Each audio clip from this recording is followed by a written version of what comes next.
I now reconvene the regular meeting for Monday, November 25th, 2024. Before we get into the meeting, I'd like to welcome members of the gallery and anybody that's feeling remotely from home tonight. Welcome. Would also like to acknowledge that this council meeting is being held on the homeland of the Tanaka people. Can I get a motion to adopt the agenda of the regular council meeting of Monday, November 25th, 2024? Councillor Ray, Councillor Popoff. All in favor? Opposed? Thank you. That's carried. Can I get a motion to adopt the minutes of the regular council meeting of Monday, November 4th, 2024? Councillor Stetsky, Councillor Bassett. In favor? Opposed? That's carried unanimously as well. Tonight we have one delegation, Canadian Rockies International Airport. Tristan is here to do a presentation regarding the airport's 2025 business plan. Welcome, Tristan, and the floor is yours.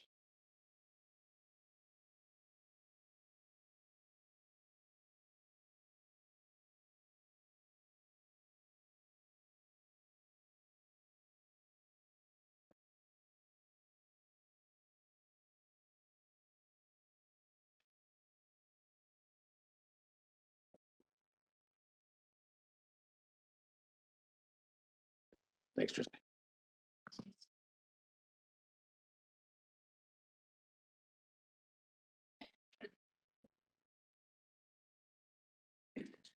Bouncy. Bouncy, bouncy.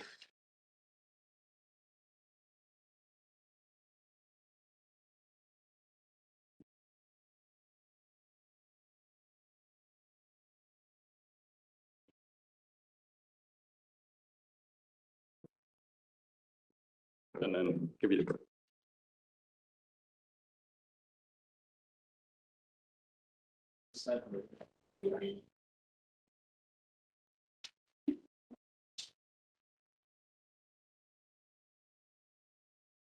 There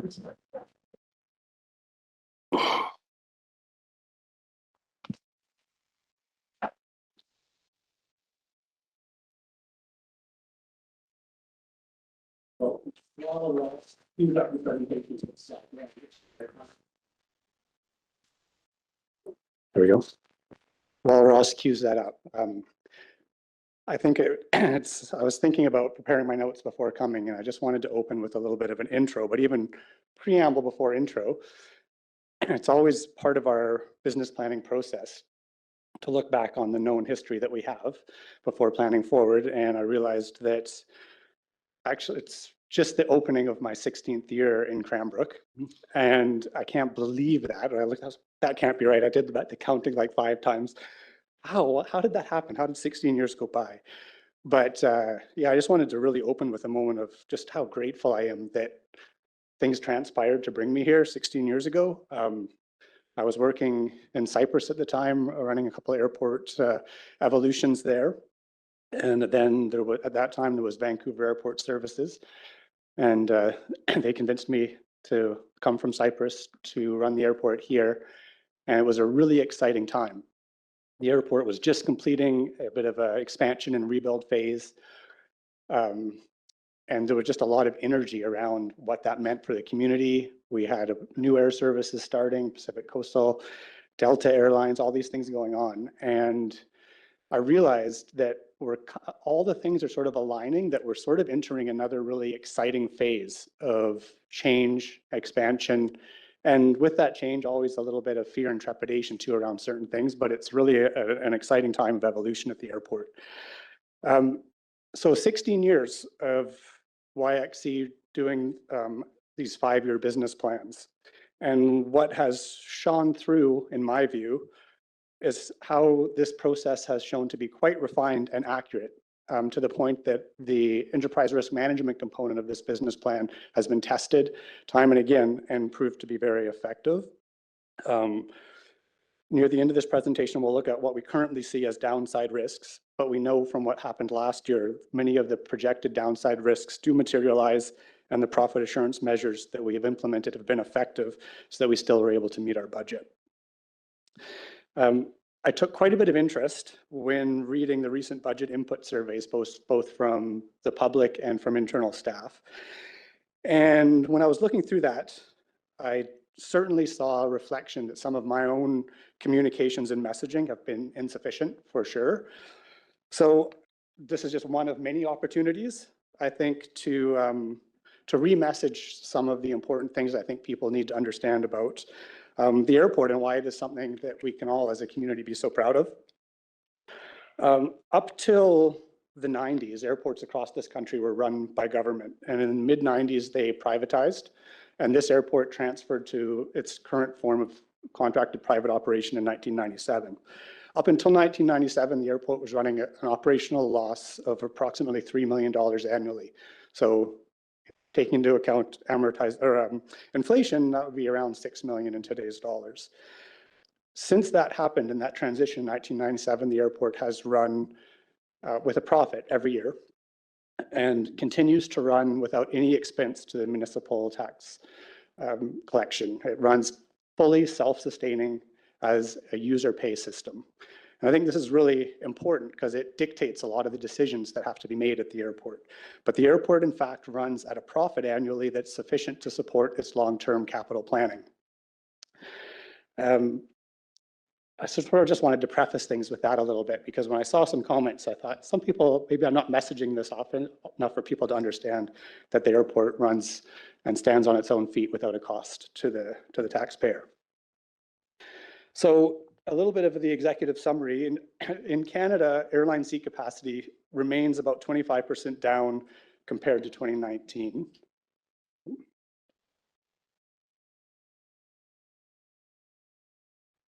And I don't expect people to read that. This is just more for reference for me up here. But we use 2019 as a reference because that's the busiest year the airport has ever had. Available seats at YXC are now at 86% of 2019. And as I said, across the nation is down in seat capacity by about 25%. So we're doing a little better, and up 15% from 2023.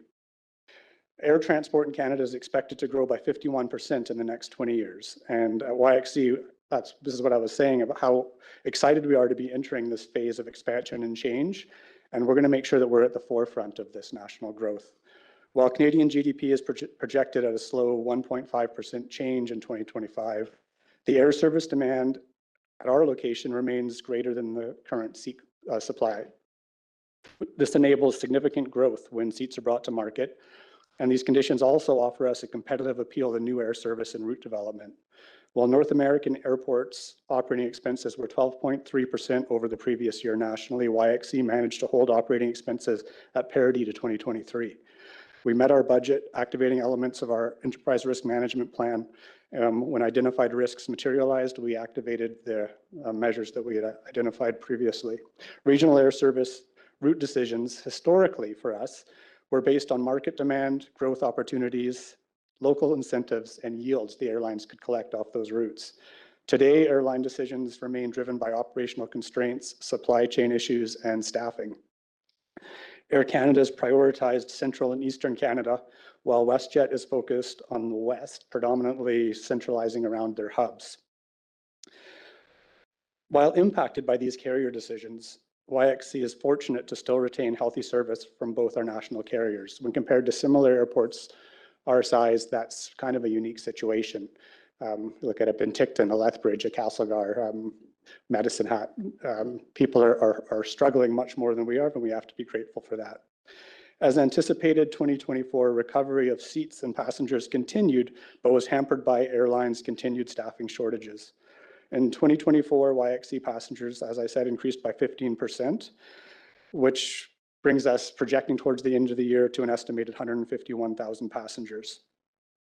Operating revenues are projected to be 2.8 million, and EBITDA is projected to be around $1 million by the end of 2024. Looking ahead to 2025, we're expecting 160,000 passengers. Operating expenses are projected to be 4% over 2024 forecasted actuals to 1.9, while 2025 EBITDA is budgeted at 942,000. Capital projects completed in 2024 were totaled just over 1.5 million. These projects included fleet replacements, infrastructure upgrades such as airfield lighting and cabling, electric vehicle charging stations, security cameras and software, energy improvements made to the building and HVAC systems. Capital works included some sense of place within and around the airport as well, which was done in collaboration with the Tamaha Nation. There are 11 capital projects totaling 1.8 roughly, 1.8 million planned for 2025, ranging in focus from environmental protection and greenhouse gas reduction, preventative maintenance to critical safety upgrades, and the airport's capital reserve and AIF funds in combination with a projected federal grant for airports capital assistance will sustain this capital project requirement. The focus in 2025 will be to exceed comparable regional airports in our pace of service improvement and growth, leveraging our low cost to operators, long-standing trusting relationships while finding creative means to support more capacity and options at YXC. We'll continue to pursue economic diversification, innovative partnerships, and capitalize on strategic opportunities that reduce expenses and increase our revenues.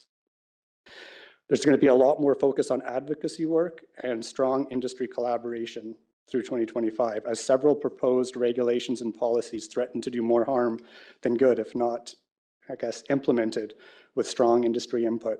Being so, I'm taken up a policy role with the Canadian Aviation Council and the Airports Council International. And I'm going to hand it over to Gemma to go over some of our main assumptions.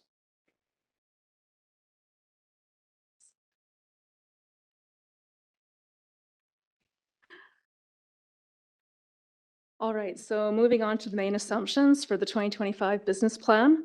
We've used the TD Bank data for our reliable reference for CPI and GDP. We've budgeted the CPI to be 2.2% for 2025 and the GDP to be 1.5% in 2025. The average annual growth for passengers, for 2025, we have used a different model, but we're using it based on the estimated aircraft capacity. So both airlines at this time are flying in and out of YXC with a Q400 aircraft, which has approximately 76 seats each. So therefore, we can estimate our passenger numbers to be 160,000 for the year, which is about 6% higher than our actual forecasted passenger numbers for 2024. This is all assuming that the routing schedule that we've been provided with will remain the same and consistent throughout 2025. Moving on to our revenue drivers, we look at our rates and charges annually and review those. They are fair and competitive with lower costs to airline partners and airport users. In the spring of 2024, we implemented a $2 per day increase to the airport parking fees.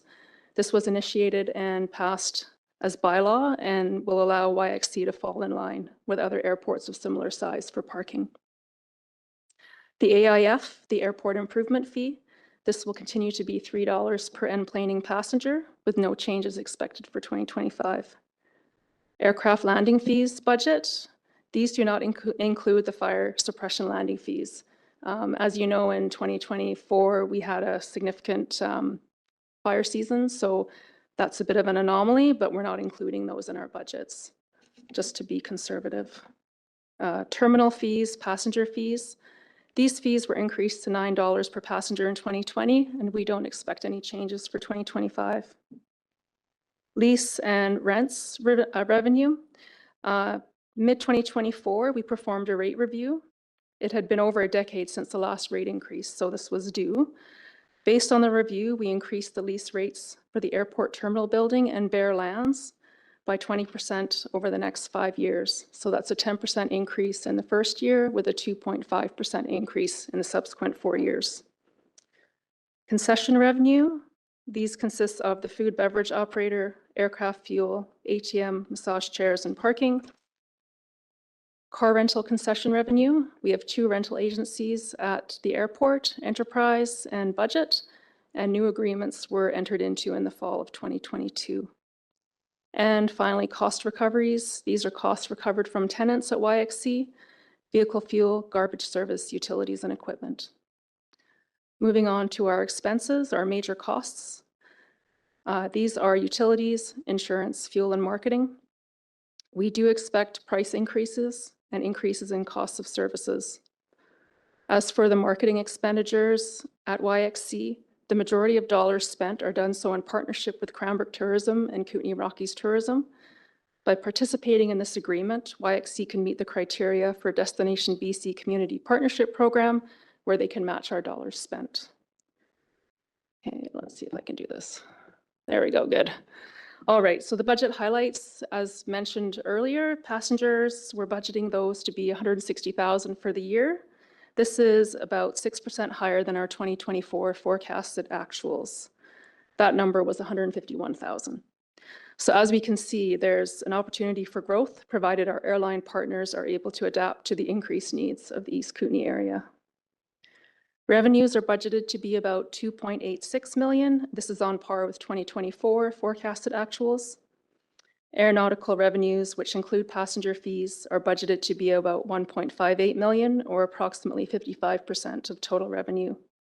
The remaining 45% of revenue can be attributed largely to parking revenues, car rental concession, and space rental. Expenses for 2025, we have budgeted these at 1.9 million approximately. This is 4% above forecasted actuals for 2024. And once again, this increase can be contributed to increasing cost of goods and services due to inflation and the current state of the economy. And EBITDA, I'll give a brief definition of this because I remember last year we had a question about what that was. EBITDA, earnings before interest, tax, depreciation, amortization. We're budgeting this for 2025 to be about 940,000. And finally, capital spending. We are looking at 11 projects, budgeted to be about 1.8 million, with AIF funding expecting to be about 1.35 million and no ACAP funded projects this year. All right, and back to Tristan.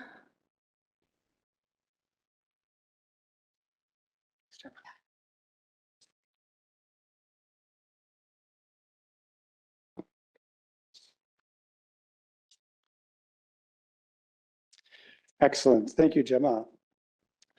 So getting on to activities on the ground in 2025. Everyone has this presentation, has a list of the 11 capital projects. I'm not going to read in detail through those. I'm just going to highlight the larger projects that we have for the year. And it is, I guess, in the grand scheme of things, a little bit of a lighter year capital works wise compared to 2026 to 2030, where we'll see quite a lot of heavier projects. For this coming year, those larger projects are to repave the car parking lot and the airside service road, or at least repave the required areas where it's been degraded the most. We're going to be replacing the roof at the training center. It was the old fire hall at the airport.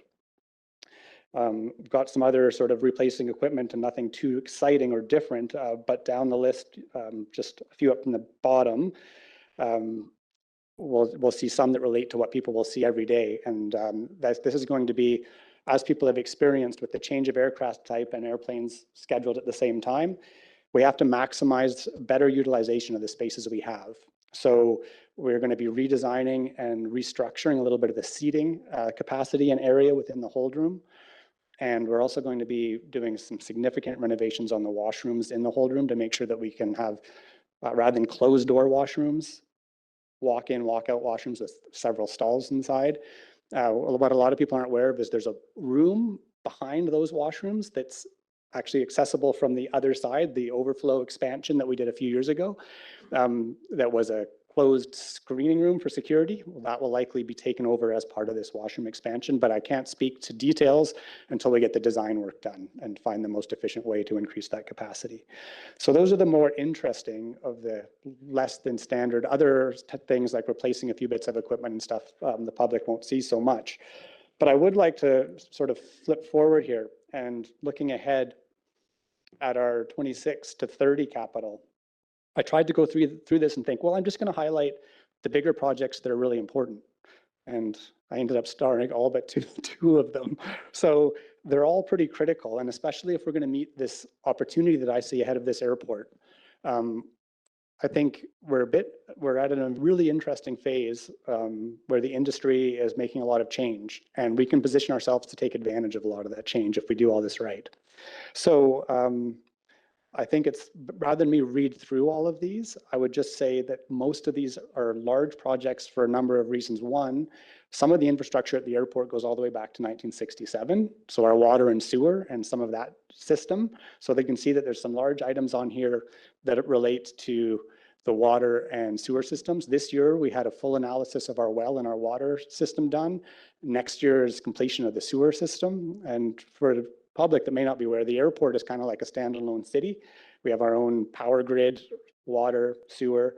And so these things right now, once we get the sewer, we'll have a much better estimate. Obviously, these numbers we put here are estimated on what I believe is the high side, and I hope turns out to be the high side. But we have to sort of plan for worst case scenario. The other ones have to do with increasing capacity of the airport itself. So we talked about some projects right now to increase the better utilization of what we have. But in these coming years, if we're successful in what I hope to be successful in doing with attracting some of the first of the next gen aircraft that are brought online, we're going to have electrical infrastructure expansion, which is going to be very costly and difficult, but worth it. And then the other is the airport itself is going to have another phase of expansion. Right now we have 2 exit doors out of the hold room, so that can only accommodate 2 planes boarding at once. We're going to need to increase that. So this is actually going to be moving the envelope of the building, which is why you see those numbers relating to those projects being quite a bit higher. I don't think it's worth going into a lot of detail on those with time constraints for tonight, but please forward me any questions or comments or more discussion that you might want to have around those. We are all very familiar at this stage with the corporate structure of Elevate Airports running the airport. I just thought I'd throw this up as we are so fortunate. I was just actually had the opportunity to say to Lynette a little bit earlier, somehow I keep attracting people that are better than me at almost everything in some way. And that's what our success is born from. And this year, we're also retaining staff really, really well. And it's a very efficient team. We have 1 new employee this year, airport tech, Quade Anderson, who is doing a great job onboarding all the skills. He's our only new start this year and comes from wildfire background and is a great fit with the team. We don't need to review this stuff. Succession plan hasn't really changed. It's just that it's getting tested more frequently as we're expanding people's roles. Part of the beauty of being a small team is that we all have so much overlap that we really understand what each other do and we cover each other really well. Our vision and mission remain relatively unchanged.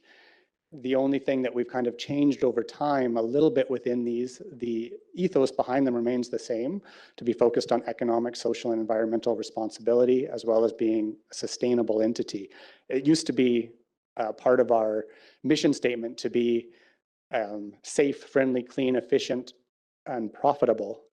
And we changed that some time ago to be sustainable instead of profitable, because I think profit often leads to sustainability, but more important at the root of it is that we're looking at sustainability in every aspect, financial included, but that seemed more fitting.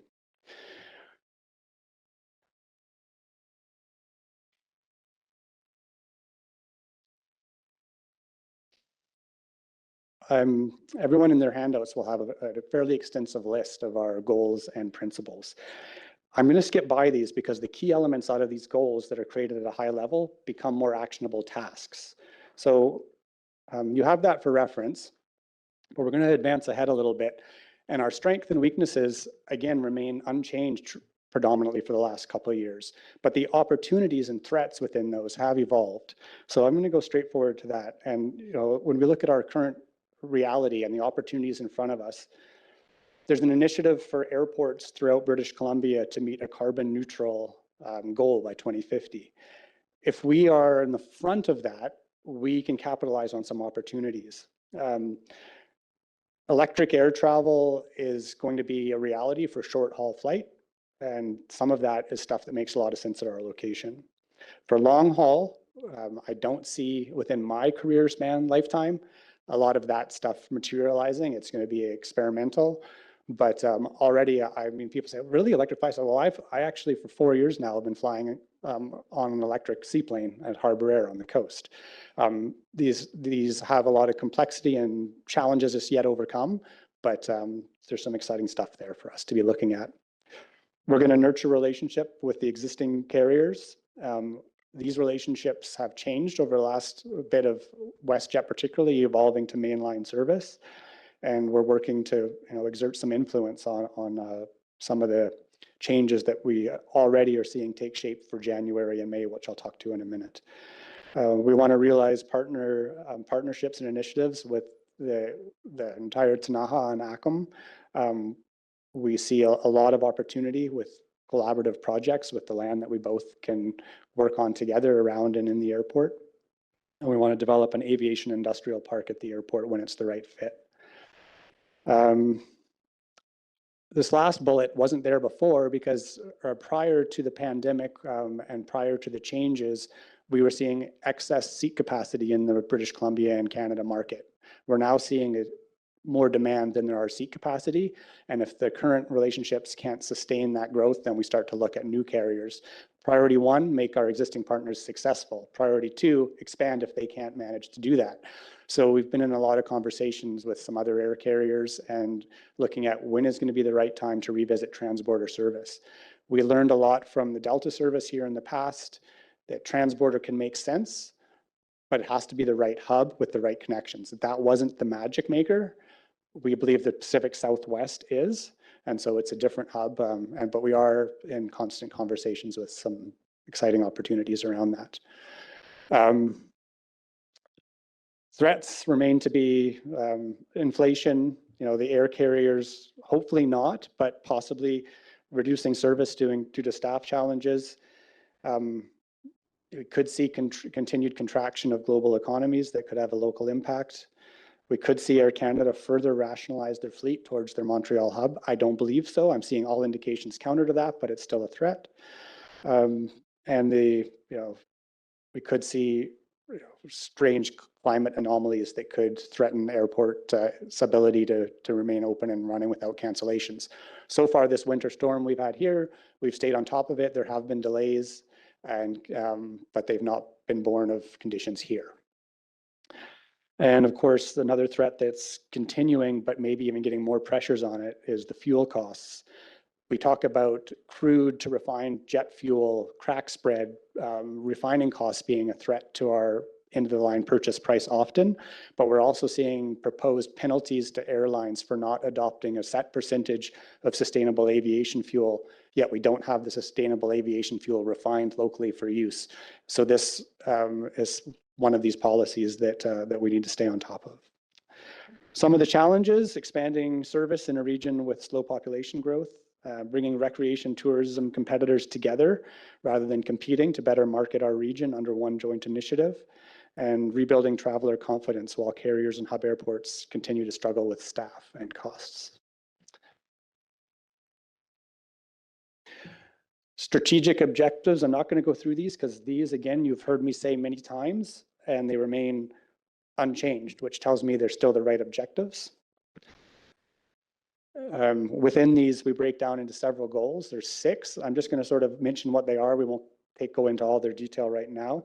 I'll leave that for questions later. But we have the objectives break down into a few different areas. First is relating to air service and how we're going to make sure that we not only retain what we have, but improve the schedule and improve capacity. Some of these initiatives that we've been taking under these goals with airlines are reaping some rewards already. We will see an increase of 3 more Air Canada flights on our schedule commencing January 6th.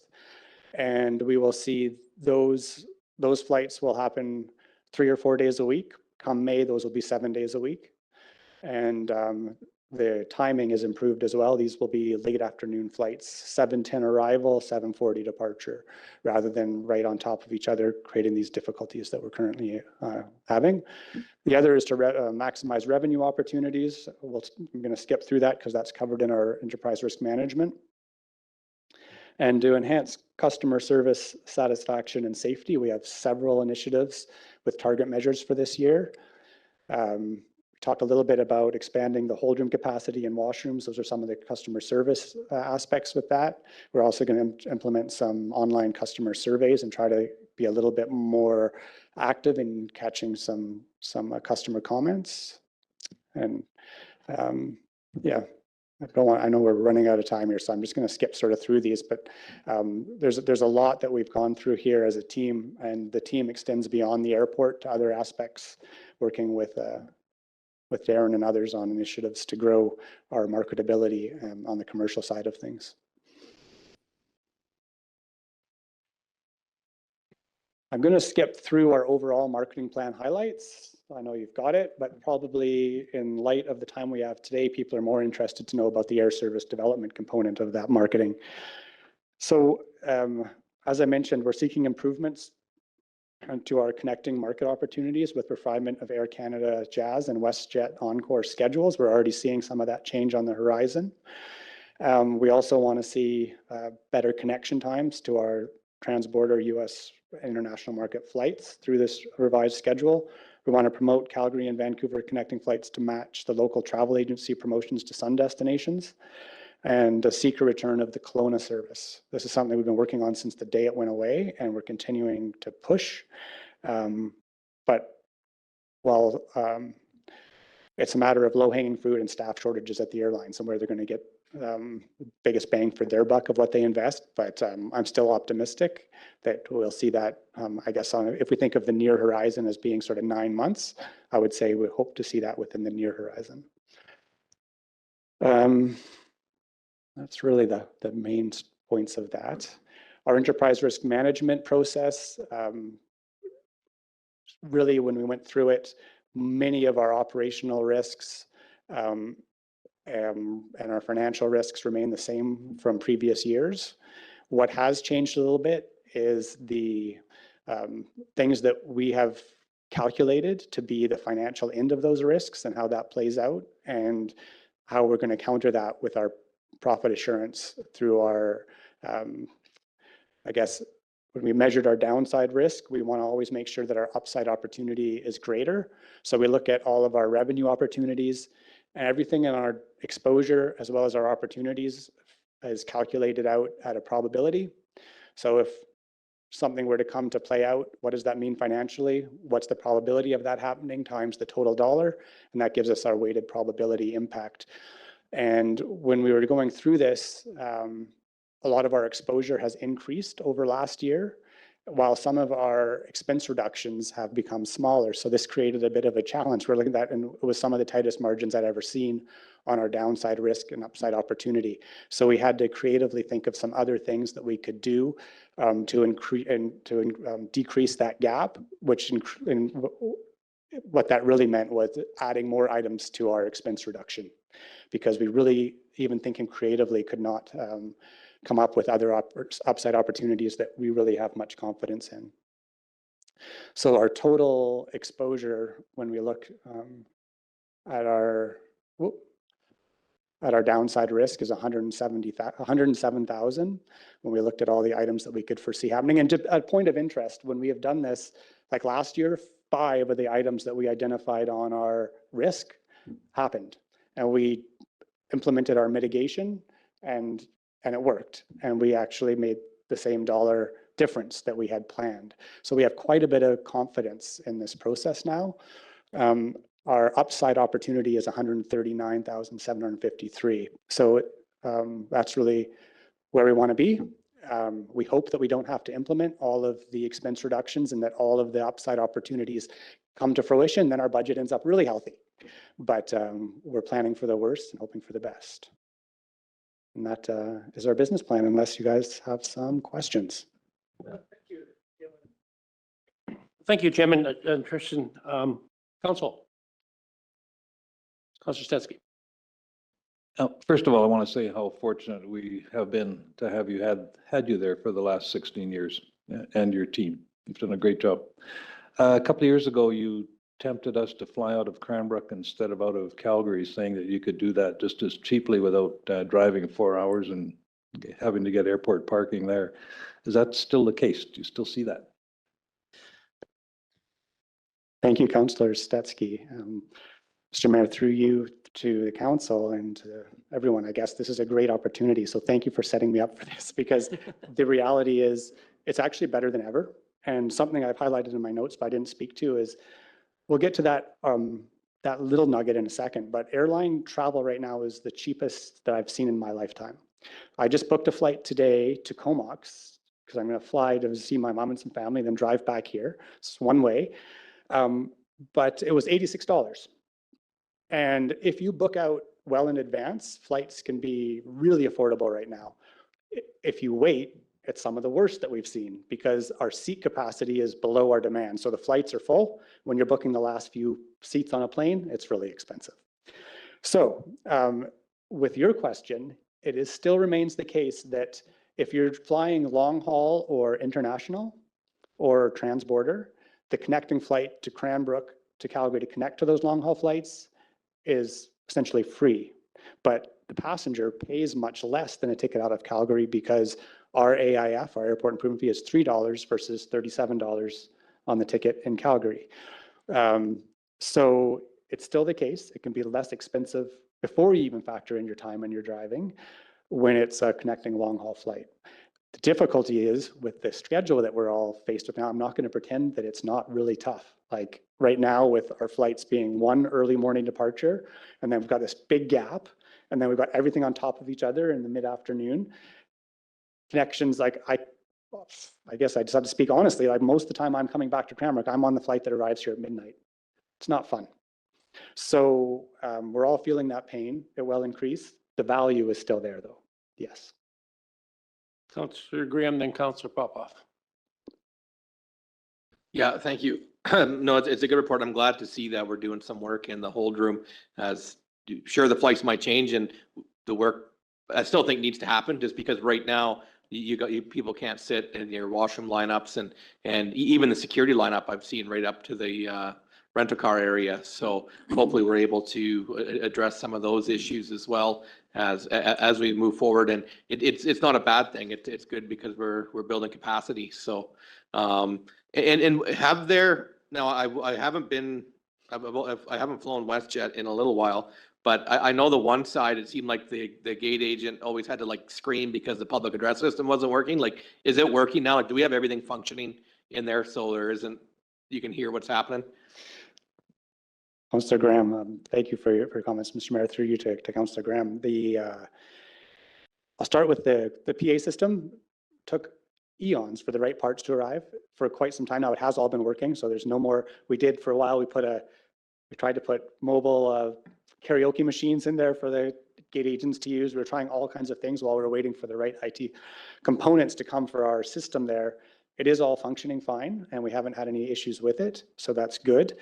And I really appreciate your comments around the capacity. I mean, ideally, when people say, well, how many people per year can this airport sustain? I say, well, way more, like 500,000. If it's ideally scheduled and spread through the day. But you're absolutely correct that we are at the whim of the airlines, and if they schedule everything at once, could happen again. Even if it goes away for a bit, we need to do this enhancement. The security screening point is one I didn't mention because that one's completely out of airport control.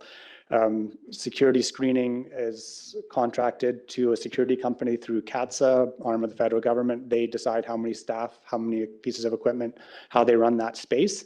What we can do though is continue to be the squeaky wheel, which I'm really good at, I think. And we keep monitoring and reporting every time that we see difficult situations. The room is currently designed to have a second screening machine and walkthrough. Next time you're going through screening, I invite everyone to look at the right-hand back corner of the wall. There's a square that's meant to be where those bags go out. So even in its current configuration, without an expansion investment, we're ready for a second line to go in as long as CATSA decides to staff it. Councillor Popoff. Yes, thank you. Tristan, are you okay with the wildfire buffer we have around the airport? Set you up for that one. Mr. Mayor, through you to Councillor Popoff. Honestly, I'm never comfortable. I'm so impressed with what locally is being done. And I think that all the players that are involved, it's NAHA, our local fire service, neighboring communities, the RDEK, I'm pretty proud to say, I think we're proactive compared to many areas within the province and leaders in this. And I've already seen how that's benefited us at the airport. Still a whole lot of fuel load around. And I'm still not comfortable, I guess is what I would say. Anything further? Well, thanks again, Jim and Tristan, for your presentation. And I just want to reaffirm what Councillor Stetsky said about the operation. We're extremely lucky to have you and your team out there.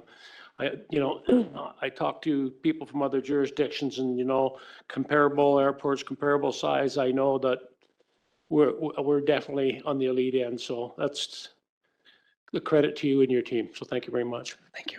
Thank you.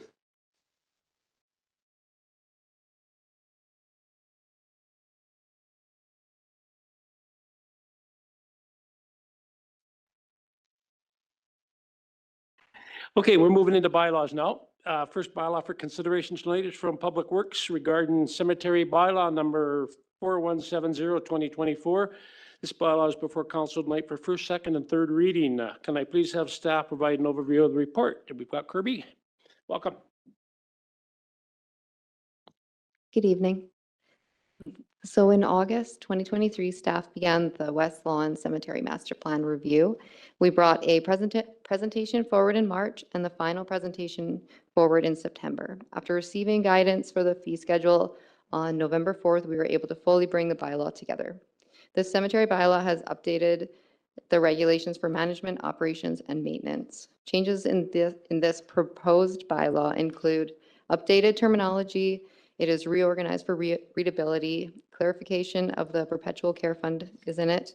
The addition of green burials and also the increased fee schedule that was directed by council at the November 4th regular council meeting. Thank you. Thank you, Kirby.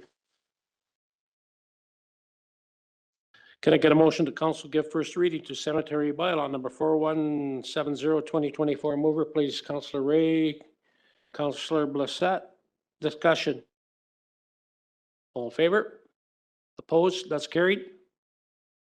Can I get a motion that council give second reading to cemetery bylaw number 4170-2024? Mover, please, Councillor Popoff. Councillor Blissett. Discussion. All in favor? Opposed? Thank you. That's carried. Can I get a motion that council give third reading to cemetery bylaw number 4170-2024? Mover, please. Councillor Stetsky, Councillor Blissett. Discussion. Councillor Blissett. I'd just like to thank staff for your work on this. It's been a long time coming. And, the wheels at City Hall move slowly, but they do move. So that's good. And I appreciate the efforts of staff on this. So thank you. Further? All in favor? Opposed? That's carried unanimously. Thank you very much, Kirby. And yeah, you did this in quite short order and it was an awful lot of work. So we really appreciate it. Thank you so much. Thank you. It was a real group effort. Thank you. Have a good night. Next bylaw for consideration is from Engineering and Development Services regarding City of Cranbrook Official Community Plan, or Path to Cranbrook 2042, bylaw number 4174-2024. This bylaw is for council tonight for first reading. Can I please have staff provide an overview of the report? Rob and Mike, thank you. Mayor, council, thanks for the introduction. Sorry if I feel a bit shaky. My Garmin's telling me like my heart rate's sitting at like I'm running a fast pace right now, which is this is abnormal. This is a big thing for me and us and the team. So as you know, we embarked on an official community plan rewrite in 2021. So here we are 3 years later. We went through the start of the project in a pandemic. We went through a general election. We went through a significant overhaul in provincial legislation to get us to where we are today. And so we are pleased to present to council for consideration of first reading the official community plan, our path to 2042. And again, it was the result of 3 years of work by our team that involved extensive public engagement, input from community stakeholders, city staff, council, of course, and also addresses new requirements of BC legislation that were brought upon us in the fall of 2023. Trying to get my years right. It feels like it's been forever. So we started in 2021 with the goal of creating a new plan with an updated vision for the future of Cranbrook. The plan provides direction for Cranbrook's future growth and development, policy guidance for strategic decision-making on land use planning, growth, development, and community building. The OCP is based on the foundation of the vision and 12 guiding principles, actually 11 guiding principles that were developed through this process. And each policy section references those guiding principles as to which we're trying to address. And if you didn't have time or aren't too inclined to read the entire 280 pages that's there, we did have a really nice comprehensive summary of the OCP prepared for both council and for the public and going forward. And it kind of outlines, you know, what an OCP is, how we got here, the vision, the guiding principles, some of the new features of the OCP versus what we had in the last one. Our last OCP was developed in 2006. So here we are, almost 2026. So a lot has changed in Cranbrook since that time and continues to change. The OCP is a living document. It always will be a living document. It can be opened and amended and changed as we need to suit the times and needs of the city. One of the things that I'd like to highlight with respect to the OCP is the integration of a number of plans that have been undertaken in the last decade. If you look on the page 7 of the summary document and in the OCP, this OCP now integrates the Active Transportation Plan Network, the Parks and Rec Master Plan, the Age-Friendly Assessment and Action Plan, the Downtown Revitalization Plan, which we started at the same time as this. So I will never do two major projects again side by side. But that one worked out successfully. We have the Child Care Action Plan, the Economic Development Plan, the Tourism Master Plan, the Housing Needs Report updates, the Community Climate Action Charter, and of course our existing neighborhood plans. And so through this process, we developed this new document. There were some significant public input that was conducted. All of the summaries are available on our website, which many of you have probably seen or were aware of or were presented.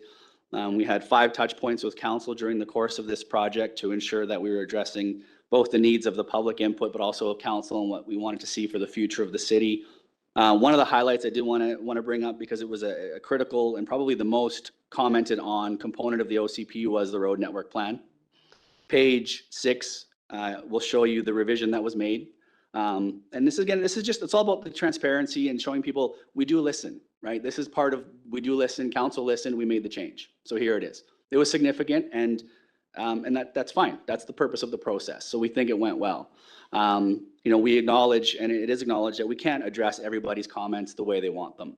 A lot of stuff doesn't belong in an OCP or can't be in an OCP. Some things are beyond jurisdiction. Some things are just too committal. You know, we had suggestions on you know, policies to commit definitive funding to certain programs or something, right? We just can't do that and put council or the city in that position. In addition to the staff report and the summary in the OCP, one thing I just want to highlight, because as part of the recommendations, there's 4 of them for the report, is there are certain things that a council needs to, or is legally obligated to consider as part of the adoption of an OCP. And so what we did is we created a memo, a staff memo, that kind of outlines each of those required considerations. And then the resolution shows that council has considered them, and the memo is there to explain each one. And so the main things that council has to consider as part of the development of the OCP, of course, is consultation and feedback. Under the new legislation, the housing needs and housing needs reports and transit-oriented areas and the provincial policy manual, as well as we need to legally consider the OCP in conjunction with financial plans and any waste management plans. And so the memo does outline some background on each of those and provides the details. And more importantly, we provided links to a lot of the documents, because this council package would have been probably 1,000 pages long if I included everything. And I did find examples of some that were like that, and we didn't want to do that to you guys. That's a lot of pages. And I just wanted to thank council. I want to thank the public, staff. The only continuous staff, I guess, that have worked on this project. As you know, over the past 3 years, we've had some changes. We brought on some new planners, and you know, to replace the ones that you know, retired or left. And so everyone's had a hand in this. And so we're quite proud of the document. And yeah, I'll just leave it at that. Thanks very much, Rob.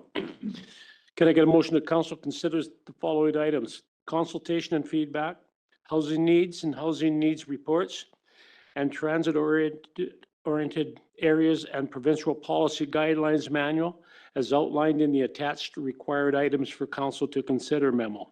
Can I get a mover, please? Councillor Ray, Councillor Stetsky, discussion. All in favor? Opposed? That's carried unanimously. Thank you.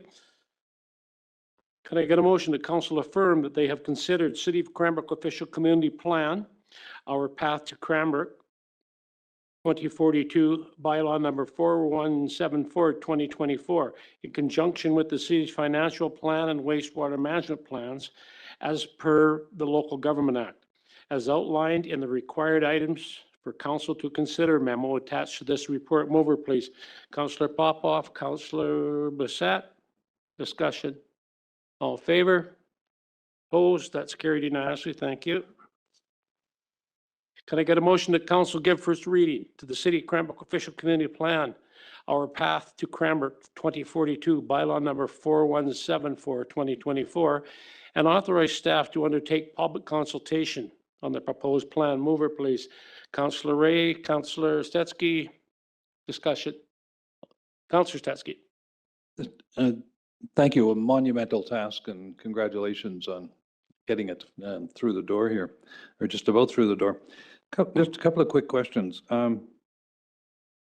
Page 7, 8, and there's kind of back and forth between the information you presented us and, of course, page numbers in the report itself. But on page 7 or 8, it says we do not have the required interim housing needs report. So we've had the mayor's task force, we had the housing report. So what does that mean that we don't have the report? To Councillor Stetsky through the mayor. So one of the things that was added as part of the legislative changes in the fall of 2023 under Bill 44 is that we have to do an interim housing needs. And some of you may recall that in 2020, we were legislated and required to do an initial housing needs report by the province. And then the city undertook the initiative ourselves to do the secondary housing needs report we did in 2023. That was in the fall or thereabouts of 2023 that we did the housing needs report. And then the legislation changed, and then they said you need to do an interim housing needs report. And the short of it is that the province had said that they want housing needs report to address 5 specific categories.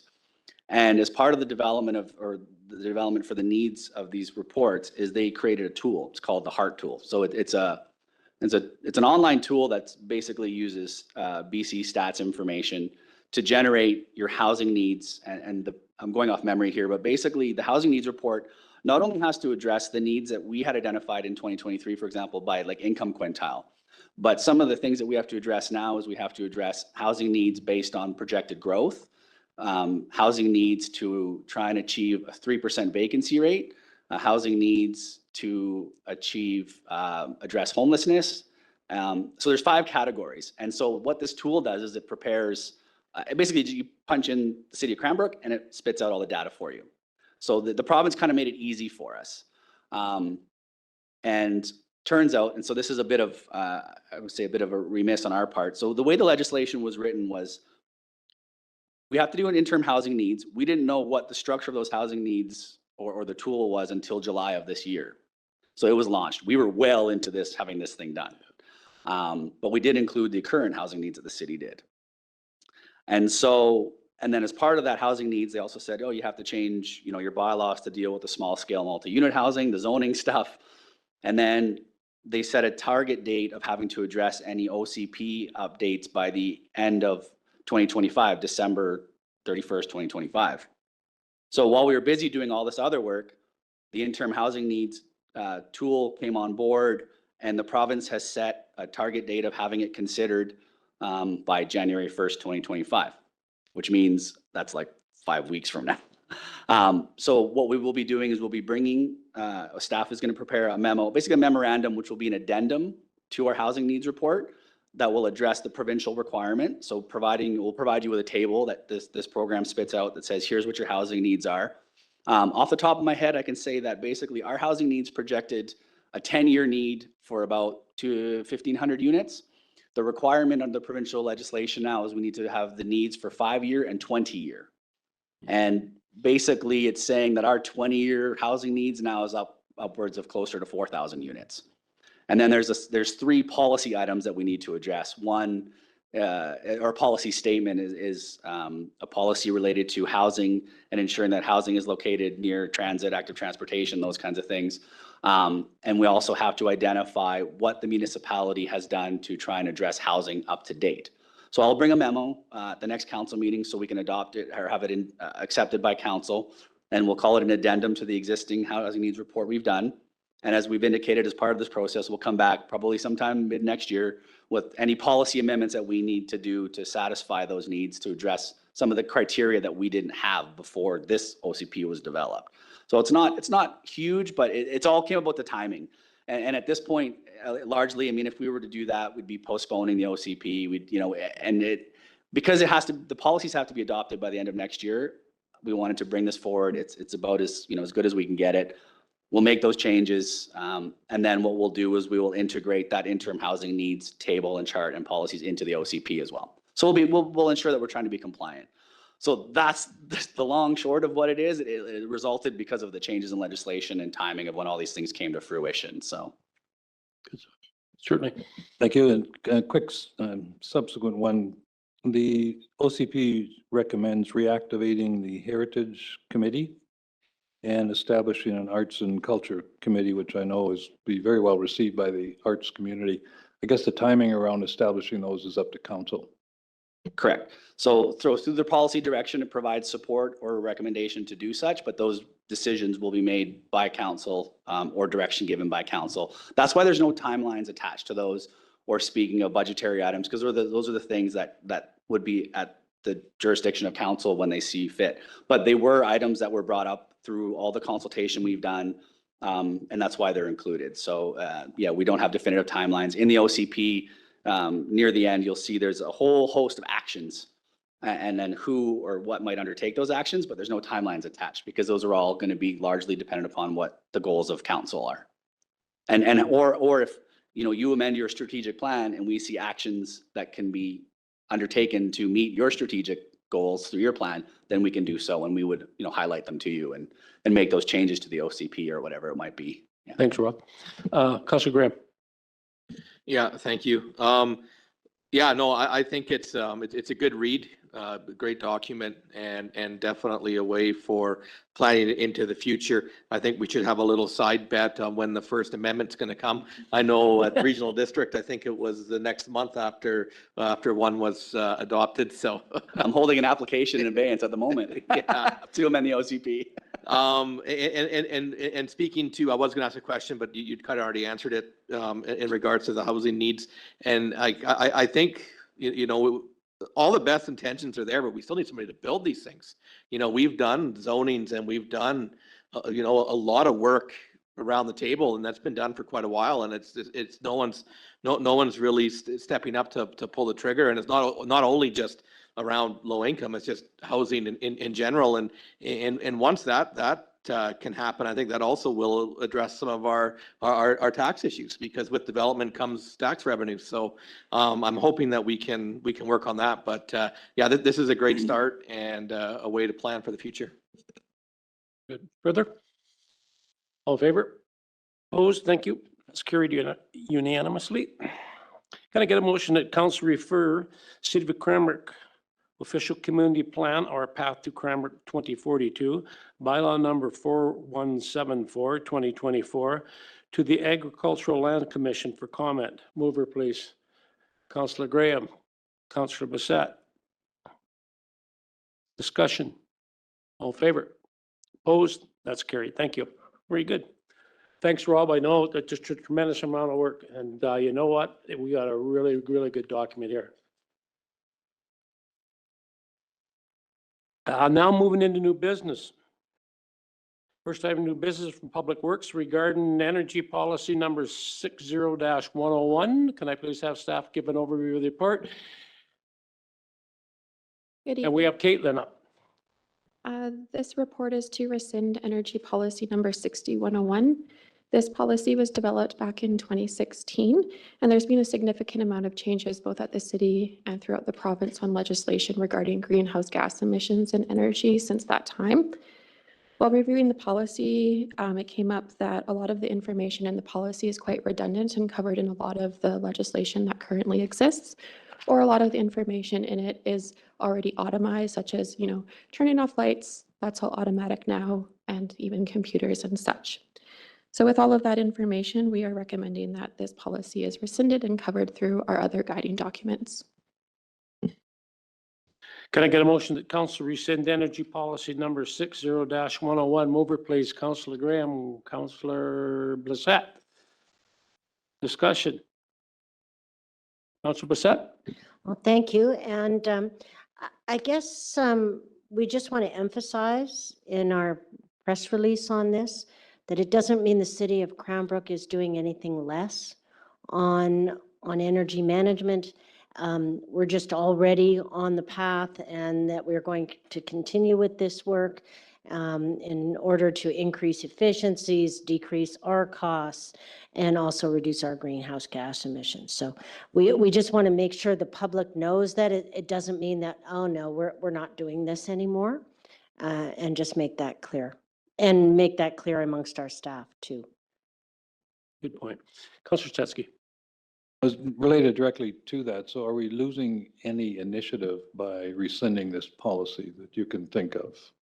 No, we're No. not losing any initiatives. We have a lot of initiatives through our corporate and community climate action plan that covers more than what this policy covers. So with our greenhouse gas reduction commitment, that covers a lot more than just energy conservation. Further discussion? All in favor? Opposed? That's carried. Thanks, Caitlin.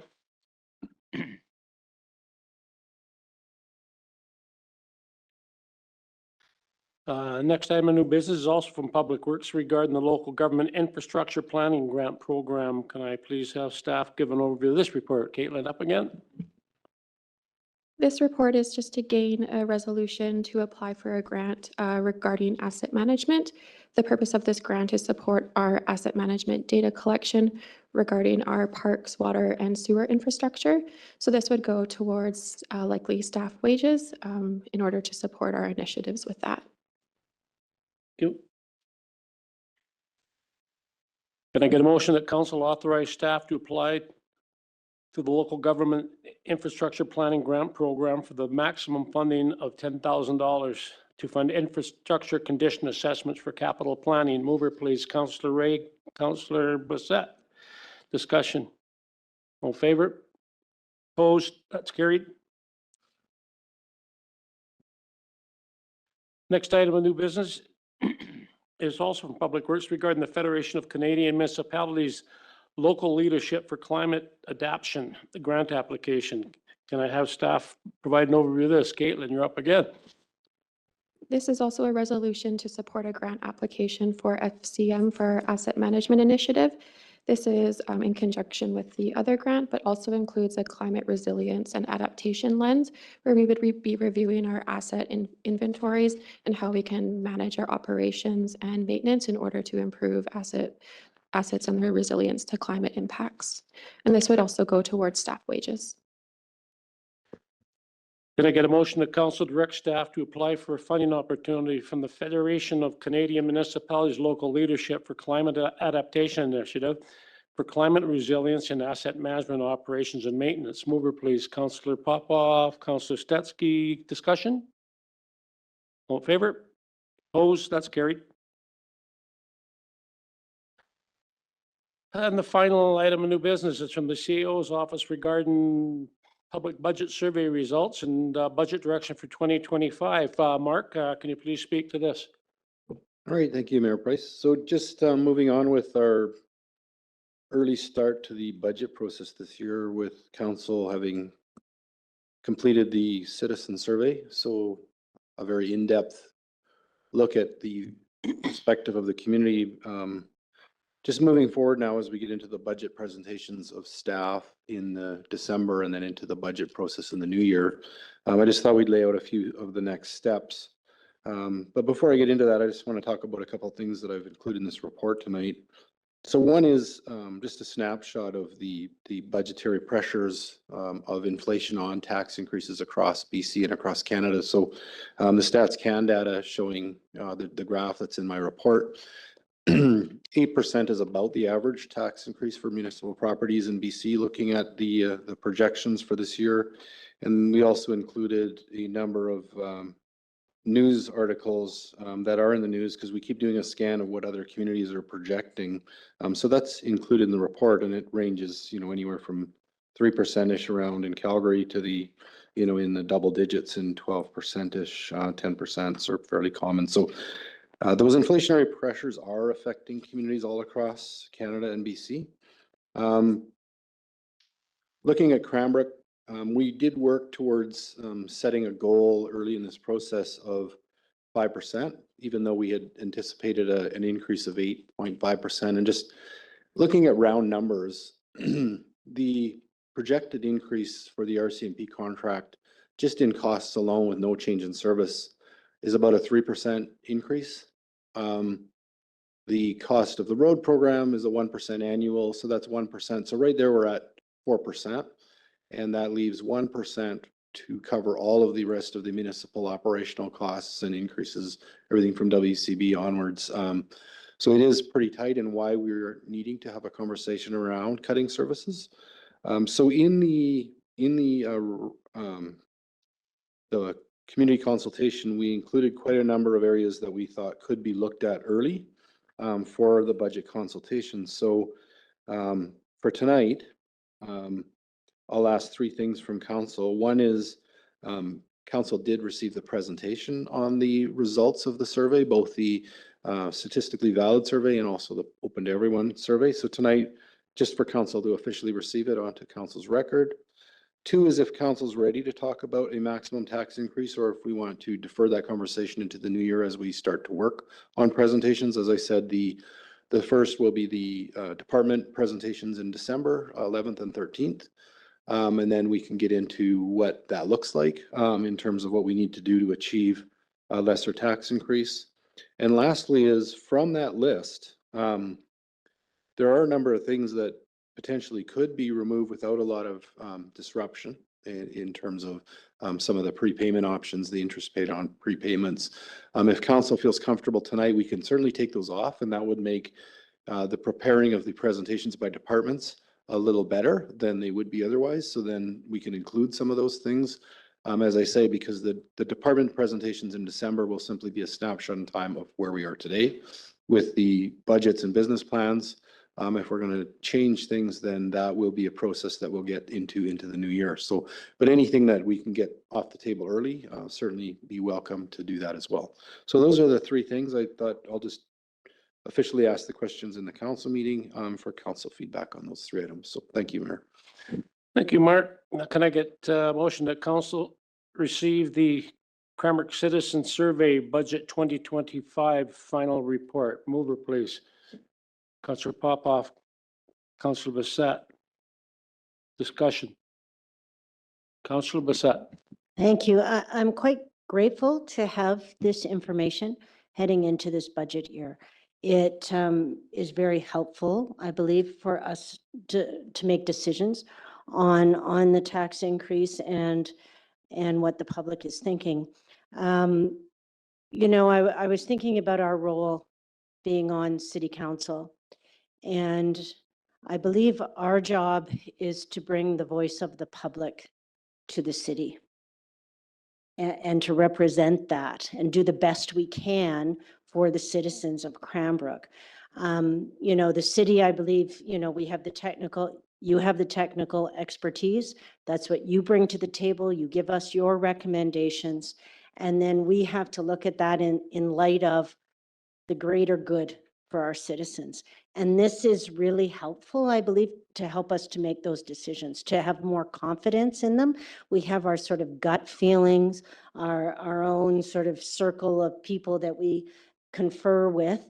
But this is, I'm really happy to have statistically valid information and to have confidence in that going forward. So I do think we have to pay, it doesn't mean we have to do everything that's suggested in here, but we do need to pay attention. And so I'm appreciative of that information. Thank you, Councillor Bissett. Further? All in favor? Opposed? That's carried unanimously. Thank you very much. The next motion requires input from council on a maximum tax increase. Can I get a tax increase from council if you're willing to go there tonight? I don't know. Personally, I don't think I'm ready to go there at this point in time. We just got the results of the survey. I met with finance today. They do not have a forecast available at this point in time for what they're anticipating the increase would be, and they don't have any idea at this time what a potential surplus is. So I think it's going to be very difficult. But if somebody would like to suggest a tax increase, we can go to the motion and have a discussion. Councillor Bissett. Thank you, Your Worship. I do think that in light of the public survey, that we were thinking that we should go for around a 5% tax increase.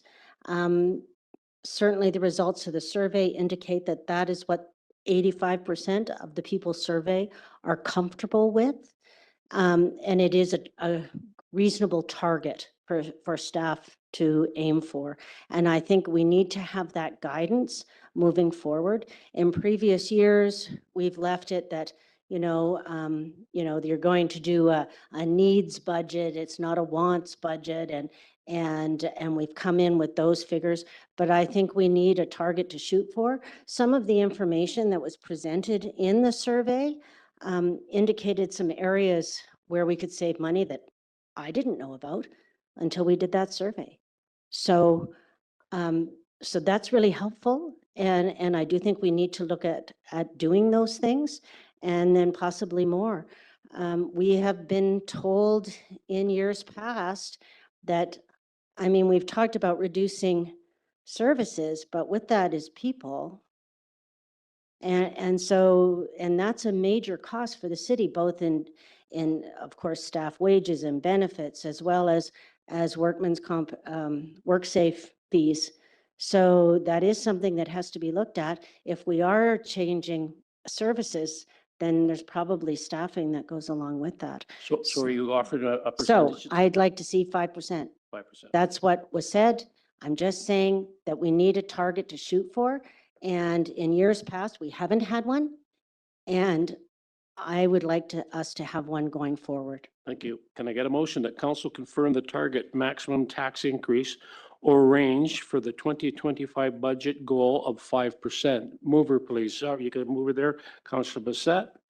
Second, Councillor Graham. Discussion. Councillor Graham's hand is up, then Councillor Stansky.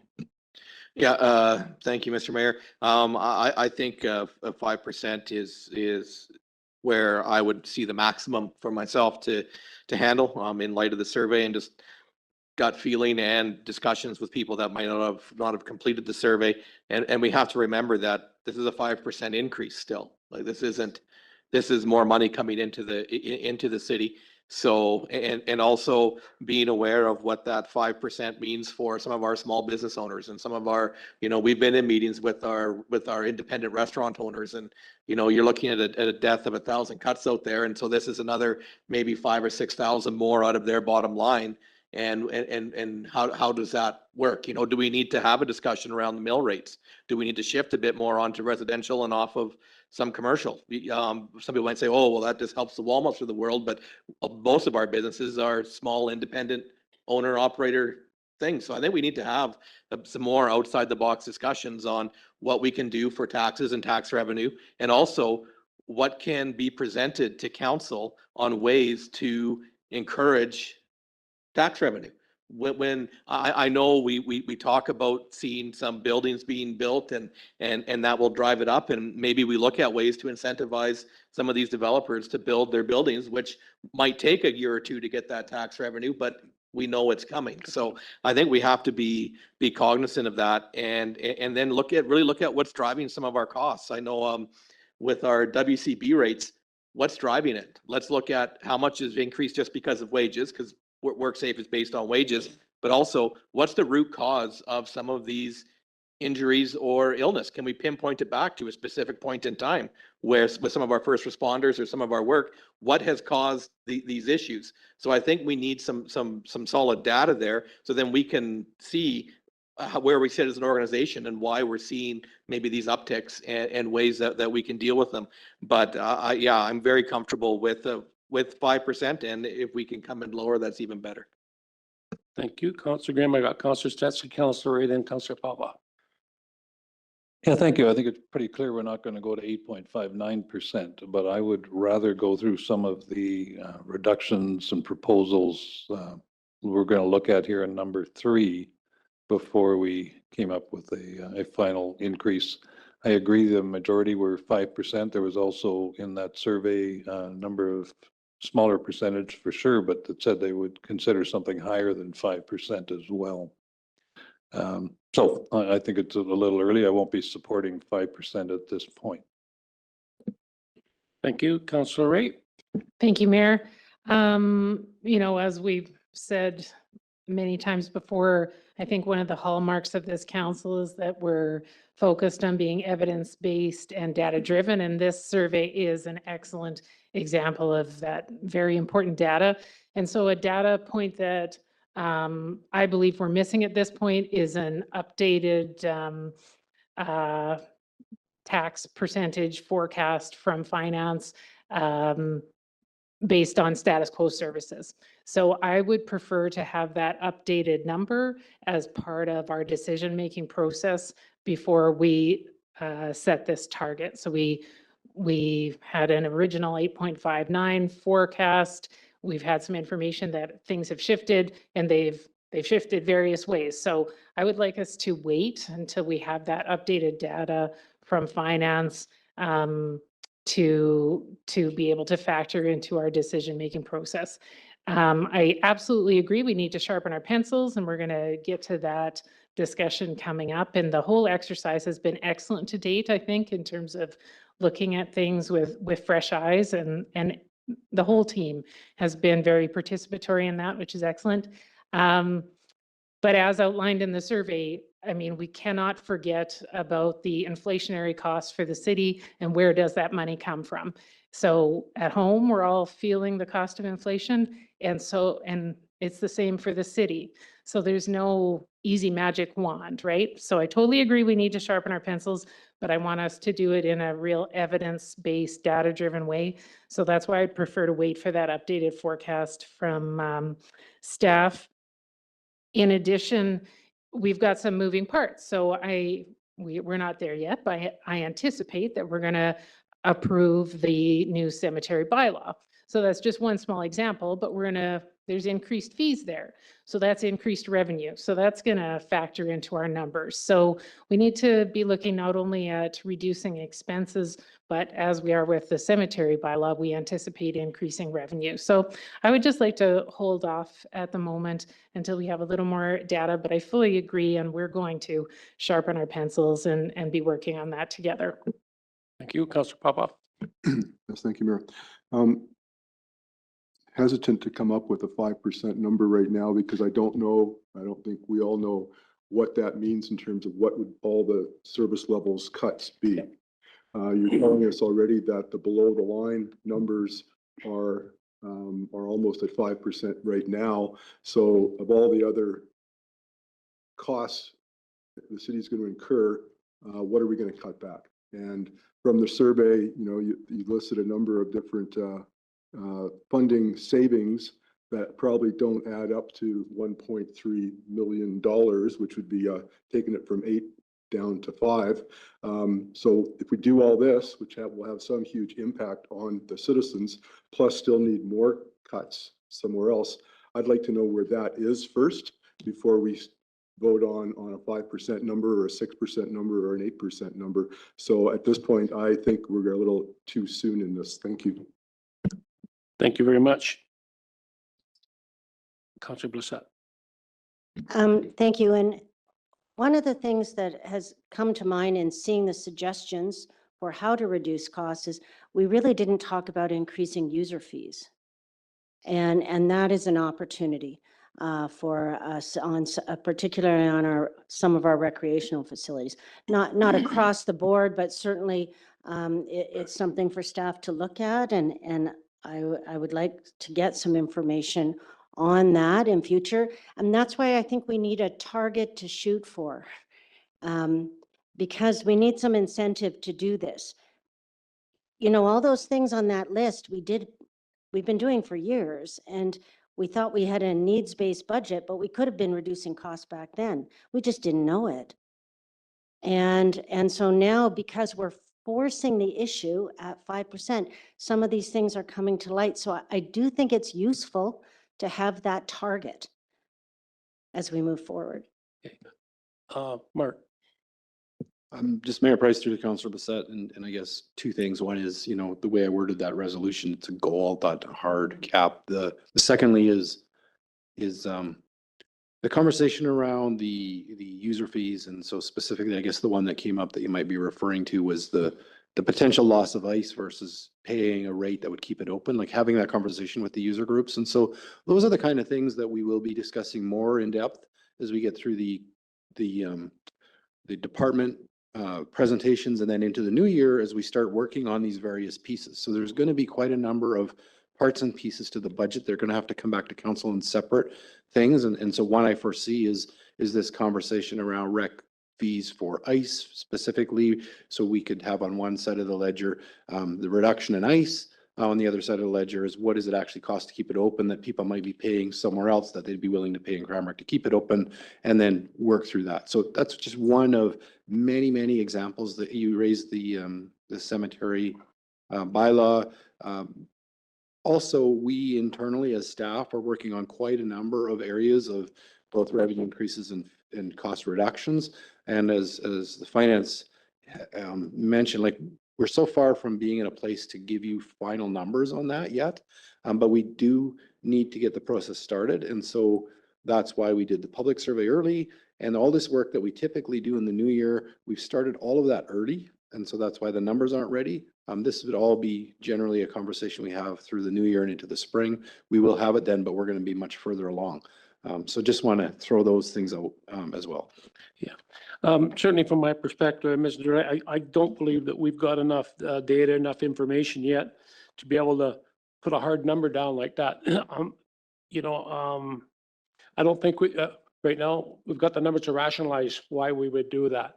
So I'd love nothing more than 5%. But we've already established 5% as our target during our initial budget discussions. Okay, so we've got a ways to go before, from now until we finalize our budget. I'm concerned that if we establish a 5% through resolution here tonight and we don't succeed, that's going to be considered a failure because we don't know there's too many unknowns right now. So, you know, I think we wait until we've got all the information in front of us, and then we can set a realistic number. Whether is 5% realistic? I don't know. It'd be nice if it is, but we do not have the information and the data to rationalize that yet. And I think we'd be a little remiss, you know, stepping out there and going through a resolution right now for a 5% target. Just my thought. Anything further? So I'll read the motion again. Can I get the motion was to confirm the tax maximum target increase or range for the 2025 budget goal of 5%. All in favor? Opposed? That is defeated. Do you want the names, Marty? You got them? Okay, thank you. And then I guess Mayor Price, the staff direction will remain that we're going to continue to pursue an objective around that number, but there is no cap set, so that it'll be an iterative process into the new year, which typically budget isn't set until way into the new year in the spring anyways, but, you know, just having these conversations early and explicitly out in the open is very important. Yeah, I would think right now that just from the earlier budget discussions is there's an there's an assumption of 5%. You know, what the actual expectation is, we'll determine that in the next little bit. So yes, we will be working towards 5. So I don't know that the next one, I'll read it and we can see if, can I get a motion that council direct staff to remove the following services from the 2025 budget as described in the Cranbrook Citizen Survey Budget 2025 final report? Councillor Ray? I'm wondering if we'd be interested in moving on eliminating the interest paid on property tax prepayments. Okay, so I'll get the motion then. So you're gonna be. So moved. You're moving the motion second? Councillor Bissett? Okay, discussion, Councillor Ray. Oh, thank you. As we discussed in our recent special council meeting, I think regarding budget issues, thank you very much to Finance for identifying this as an opportunity to start our work on decreasing our trying to mitigate our tax increase for this year. As I think we've discussed, lots of folks, including our family, happily prepay our taxes and had no idea that we were earning interest on that money. And we're not doing it with the goal of earning interest or doing it, you know, out of convenience. It's set up. It's how we've always done it. So I think that's probably the case for most people that didn't know they were getting interest on this money and weren't expecting it. So I think it's an easy place to start mitigating our tax increase for the year. It seems to have no downsides for the city, and I really think I don't think people were aware and are not expecting interest. They just like the convenience of prepayments. Thank you, Councillor Steske. Yeah, would you like to do them individually or kind of as a group? Because I'm in favor of 2, 3, and 8 off of the list. Probably individually. Okay. Charlotte, individually? Yeah, please, yeah.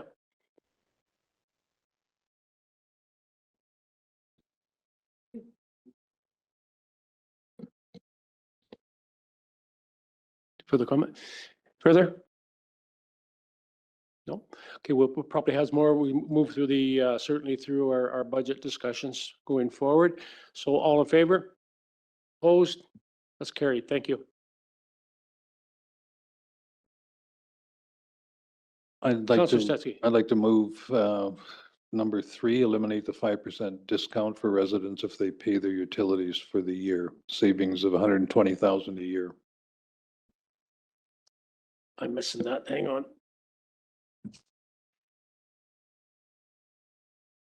So for that same motion, he just wants to pick another item from the list. Oh, okay. Oh, okay.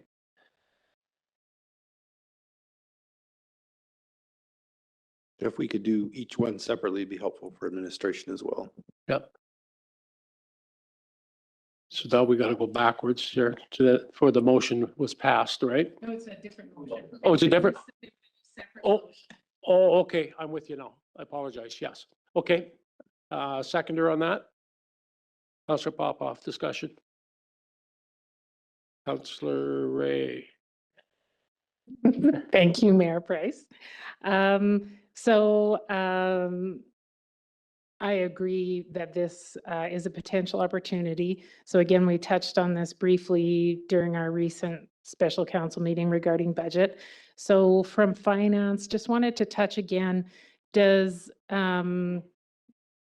initially, absolutely, this looks like a revenue opportunity for the city, for sure. I just want to ask finance, though, if this creates any cash flow issues, if we're depending on some folks paying their utilities early for the year, and that provides us with cash flow, which then means we don't need to borrow money. So I'm just wondering sort of what the risk benefit analysis is on that. On the face of it, it looks like an easy yes, but if it might mean we have to borrow money, it's okay as long as we're borrowing money at less than 5%. But if we're borrowing money at more than 5%, then we're losing money. So Councillor Ray through Mayor Price.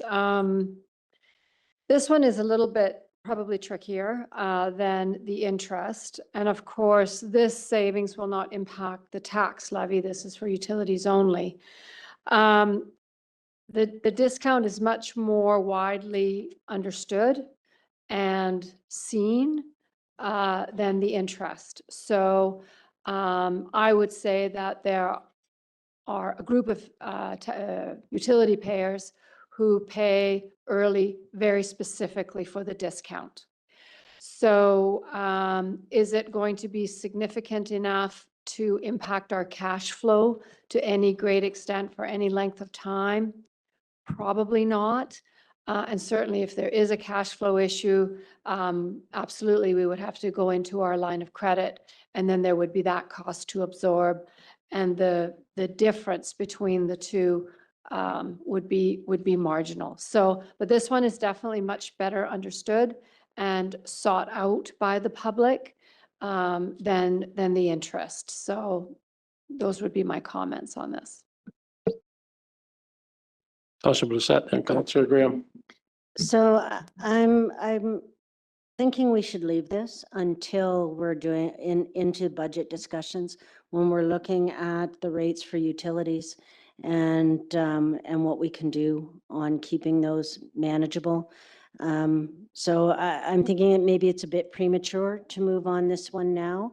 And then I'll address, and I think that actually with a number of the items listed here, that we should wait until we get the better information from Recreation and Culture on what would be reasonable user fees before we look at, say, reducing hours at the pool or issues around Kinsman Arena and that stuff. So I think on some of these items, we should probably leave it to specific budget time and vote then. Charlotte.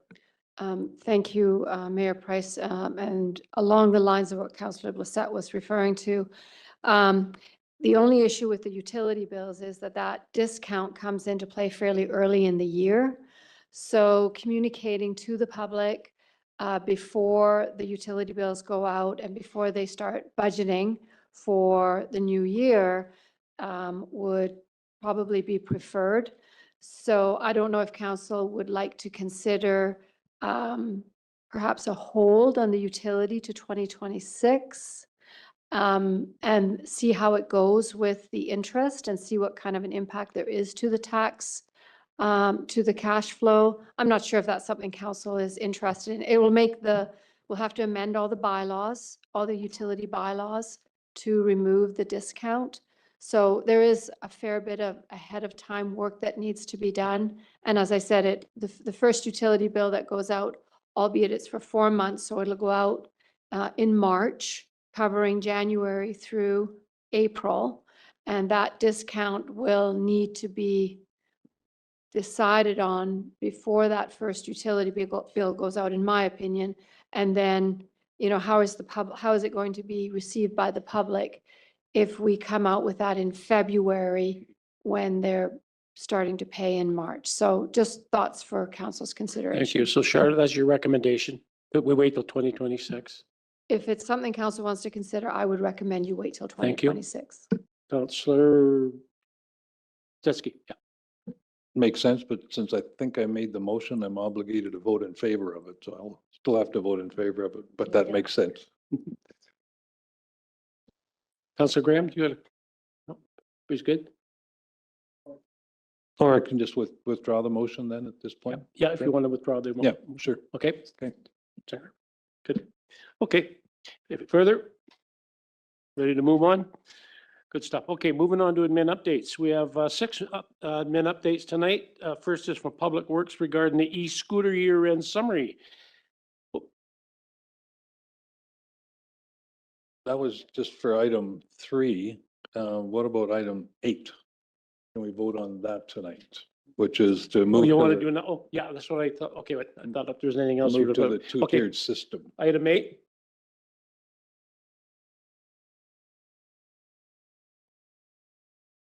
Mark? Sorry, unless there's some reason we should delay on that one as well, CEO virtual.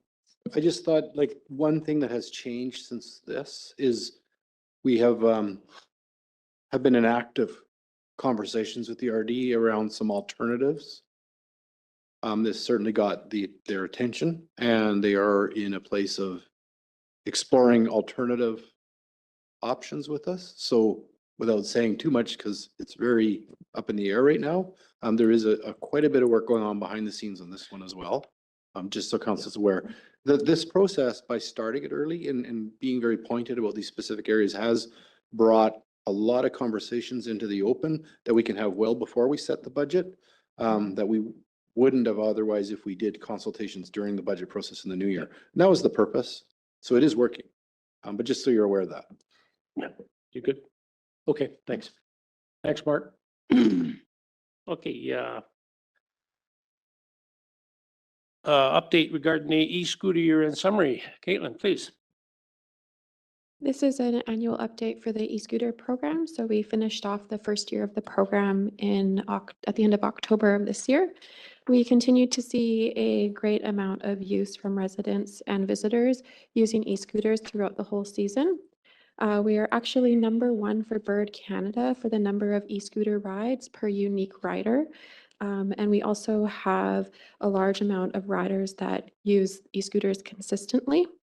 When we look at the miles or kilometers per trip, it's about 2.7 kilometers, which demonstrates that people are using e-scooters to travel throughout the entire city. We also have residents riding between 2 p.m. and 10 p.m. That's our peak use. And as seen in other municipalities, peak use is usually on Thursday, Friday, and Saturday evenings. One thing with our municipality is we do see a large amount of e-scooter use throughout the entire day, which demonstrates that people are using it to go get groceries or to commute back and forth to work. Injuries are self-reported, so anything is reported to Bird, and they did not receive anything regarding the e-scooter program through them. And the next steps is Bird's currently conducting a survey on ridership. So that's for all of the riders that use their app throughout Canada. And it'll also be broken down further into cities. And that'll provide us with information on demographics as well as why people are using scooters. And that information will be available come the new year. Thank you very much, Caitlin. Council, any questions or comments? Yeah, Councilor Pop-Up and Councilor Graham. Yes, thank you. Caitlin, last time you were here talking about the e-scooters, you suggested or told us that you were planning on creating prohibition areas for the Bird e-scooters throughout the area, i.e. past the Cranbrook Golf Course, because they make too much noise, was one rationale. Has that actually been implemented, that there is a prohibited zones throughout the Cranbrook for the e-scooter business? So Councillor Popoff through the mayor, that was implemented at the start of the program. So it's best practice to have no ride zones around hospital facilities, as well as in golf courses, and also terrain that's not acceptable for e-scooter use, such as on non-paved pathways. So that was in line for the entire program. So thank you. That's interesting. When I was talking to Bird, the company, they weren't aware of this. No, they weren't aware that they couldn't ride their e-scooters past the Cranbrook Golf Course down the sidewalk. So then that was one of the things on your list as an example. They didn't know there were prohibited zones. The only thing they said they had prohibited programmed was at the skateboard park. So I don't know if the message, I just had that conversation with the current manager here 2-3 weeks ago, and so I don't know what's going on there. Yeah, Councillor Popoff through the mayor, they might have miscommunication, but it's a really large company. But on the app, it shows all of the no ride zones, and those were identified as no ride zones on the map. Okay, just saying that they may not have programmed their systems for that. And I think we need to understand what the rationale is. Is there safety issues? Is it noise, nuisance issues? Why are we doing this? Again, just for a private business company where we can't because we can, versus regulating it for everyone on a bicycle, everyone on their own e-scooter, everyone on their own e-bike or whatever. I think we're being unbalanced and unfair to a private business just because we can. So I think we should revisit this. And what's the problem? What's the problem? I think that really has to be the problem first and then the solutions. And I just think it should be revisited.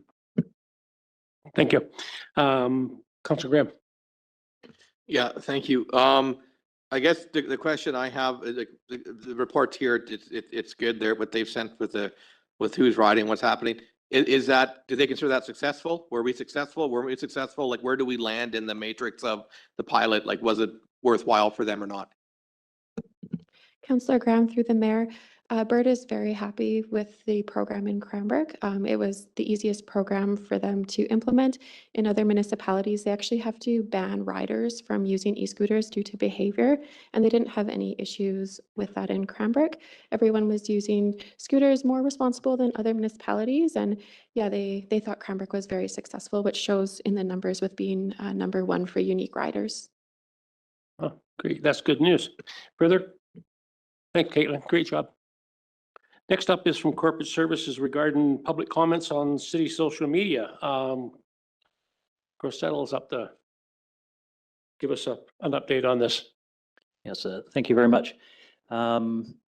So what we've decided to do at the administration level is in order to reduce disrespectful comments and help prevent the spread of some misinformation, we've decided to cease the commenting feature on the city's corporate Facebook page and Twitter accounts, effective immediately. What we've noticed, especially over the last year, is a marked increase in the amount of online harassment, abuse, in some instances of hate speech towards members of council and staff, specifically on those two channels. So, we do deem that abuse as completely inappropriate, and it isn't providing any value to the organization whatsoever. But I want to make it very clear that we're not turning off comments on the remaining social media that we have available.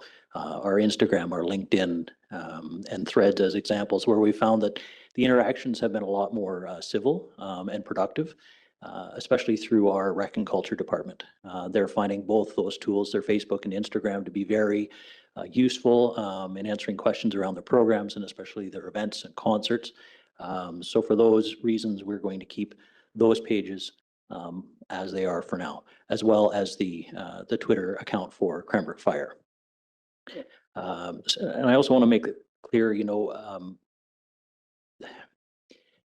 within the public, I think, they've been using, Facebook as an example, as a vehicle to share information with the city. Because this has stopped, there still are other avenues available to people. They can still contact us through 311, through the app, through email. There's all these other avenues that are still available. So we strongly encourage people to use those. And then moving forward, with this change taking effect, we'll continue to monitor all of our channels and we'll kind of see how things go over the next year. Thank you very much, Chris.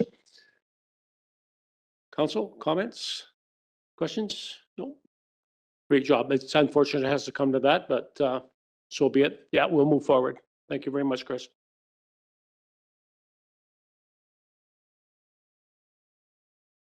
Next up is an update from bylaw enforcement regarding the community safety officer program. We got Paul on the line. Hello, everybody. Hey, Paul, we can hear you and see you. Okay, good. All right, so what we did over the last 3 months, myself and Amanda Peters with the RCMP, is we spoke to representatives of the city of Langford, the city of Maple Ridge, and Ridge Meadows RCMP to review program models, program structure, resource levels, successes, and challenges. As you see in the report, what we went in depth with was, what is the role of a CSO? What's the role of a special municipal constable, a bylaw enforcement officer, and a peace officer? And our end goal is to just get a better understanding of how we can uphold our bylaws within the city of Cranbrook more efficiently and more consistent and with more consistency. So we've outlined what other communities have done. And then, of course, some of our challenges is the RCMP has some staffing challenges that continue while we are now dealing with a broader mandate of dealing with homelessness, unhoused peoples, and a lot more loitering and other issues. So that's the report in general. If you have any questions, myself and Amanda are here. Thank you, Paul. We have Councillor Sketsky has a question. Yeah, thanks, Mayor. What I didn't see is really a recommendation in terms of whether you think this is a good idea or not. So Councillor Stetsky, through the mayor, we treated this more as an admin update and not a staff recommendation. We did put some numbers in there in terms of the costs. I think some of the key points to consider are, can we distance ourselves as peace officers or as CSOs from the necessity to need RCMP officers on site when we're dealing with homeless folks and the taking down of their tents? And basically what was surmised is we probably can't. So, that leads to challenges as, we deal with tents in select areas and, the constant monitoring of these tents. Councillor Graham? Yeah, thank you, Mr. Mayor. And yeah, thanks for the information here, Paul. I think this is something that's worth flagging and coming back with budget discussion. I know that was the intent of this, was to see what a community safety officer program would look like. Would it work in Cranbrook? And I'm not seeing that it couldn't work here. With that survey, again, it kind of solidified what I had heard and been thinking, is that safety and security of the community is the top priority. So I think we need to look at all options and how we can go about that. So I think this is definitely worth continuing discussions as we move into budget on how we can work to be better and look at some outside the box ideas. Thank you. Further? Thank you. Thank you very much, Paul. Just so you guys are aware, Amanda's here. Her camera's not working, so she's Oh. on as well. Hi, Amanda.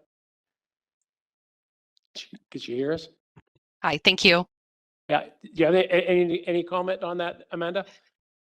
Just one comment to add is that the City of Maple Ridge did share with us that when they initially started the Community Safety Officer program several years back, they actually did this by defunding the RCMP, due to experiencing similar challenges with resources. And what they found in the end was that the program couldn't operate as a replacement to policing services. It really is a value add. And in the end, the City of Maple Ridge did need to go back and add additional RCMP positions in order to support the CSO program and its enforcement initiatives. Thank you very much for that information. Okay, where are we at here? Next up. 2 updates from the RCMP regarding the RCMP strategic planning process, and another update regarding resource challenges and service delivery. Amanda and Barry, our floor is yours and the wall is yours. Perhaps prior to Staff Sergeant Barry Graham speaking, I'll provide a brief update to Council on the Cranbrook RCMP strategic plan. And once again, my apologies that my camera is not working. So the Cranbrook RCMP is in the early stages of developing a strategic planning process and is working towards the creation and implementation of their first ever 5-year plan. While the Cranbrook RCMP is in the early stages of the process, we can expect public consultation surveys to be coming likely in the first quarter of the new year. Effective community engagement is going to be the foundation for developing the strategic plan, and it will be instrumental in identifying public safety and policing priorities over the year. Upon reviewing the results of the public safety feedback phase, we do look forward to engaging Council and collectively identifying the city's policing priorities. Thank you. Thank you, Amanda. Barry. Good evening, Mayor, Council, staff, and members of the general public. The purpose of this administrative update is to provide high-level overview of Cranbrook RCMP's current resource challenges and the resulting effects to service delivery. Over the past several years, Cranbrook RCMP has experienced an increase in calls for service. This has come at a time when demands on police are increasing, such as absorbing duties of other agencies with shrinking mandates and guarding prisoners at the hospital. Calls for service related to mental health have increased exponentially over the last few decades. Due to considerable time spent with persons with underlying mental health issues, enhanced training has been provided to RCMP members, including de-escalation techniques in the hopes of taking a positive path to supporting a person in crisis. Where this isn't successful, police are required to enact emergency apprehension powers that further require custody of the individual until seen by a physician. This at times requires a member, and at times 2 members, to remain at the hospital for multiple hours, sometimes overlapping shifts. Other demands on police, such as virtual bail, body-worn cameras, which are soon to be implemented, as well as the increase in time required to prepare a report to Crown Council, place additional demands on police. In 1997, when I started, a report to Crown Council could be addressed in as little as 4 simple documents: cover page, narrative, witness list, and an attachment list.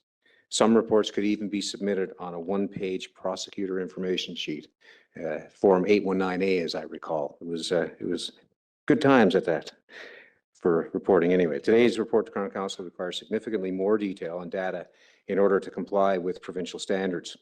Each document provided to Crown requires a specific naming convention under electronic information management rules, and documents must be flattened with optical character recognition applied. To request an offender be remanded shortly after arrest, a thorough report to Crown Council package is required, which is not far off a complete investigation. Adding to the challenge is the very tight timeline in which members must submit a package, often within hours of the arrest. This effectively takes 1 or more members off the road to attempt to meet unrealistic timeframes. Upon the implementation of body-worn cameras, members will be required to watch body-worn camera video to ensure redaction is accurate prior to submitting the video to Crown. This additional task will increase the time members are working in the office. Advances in technology have added a layer of crime to police investigations, as well impacted the workload of members due to data gathering and evidence management. As helpful as CCTV footage is to an investigation, investigators have to gather and review hours upon hours of video, summarize the observations, and assemble it into a Crown-approved format for submission. This doesn't include the long and complicated judicial authorization required to gather evidence in many cases. Further, due to the increase in number of calls for service, increase in requirements and expectations of police, traumatic incidents which police are exposed to, and the complexity of files, several Cranbrook RCMP members have experienced burnout.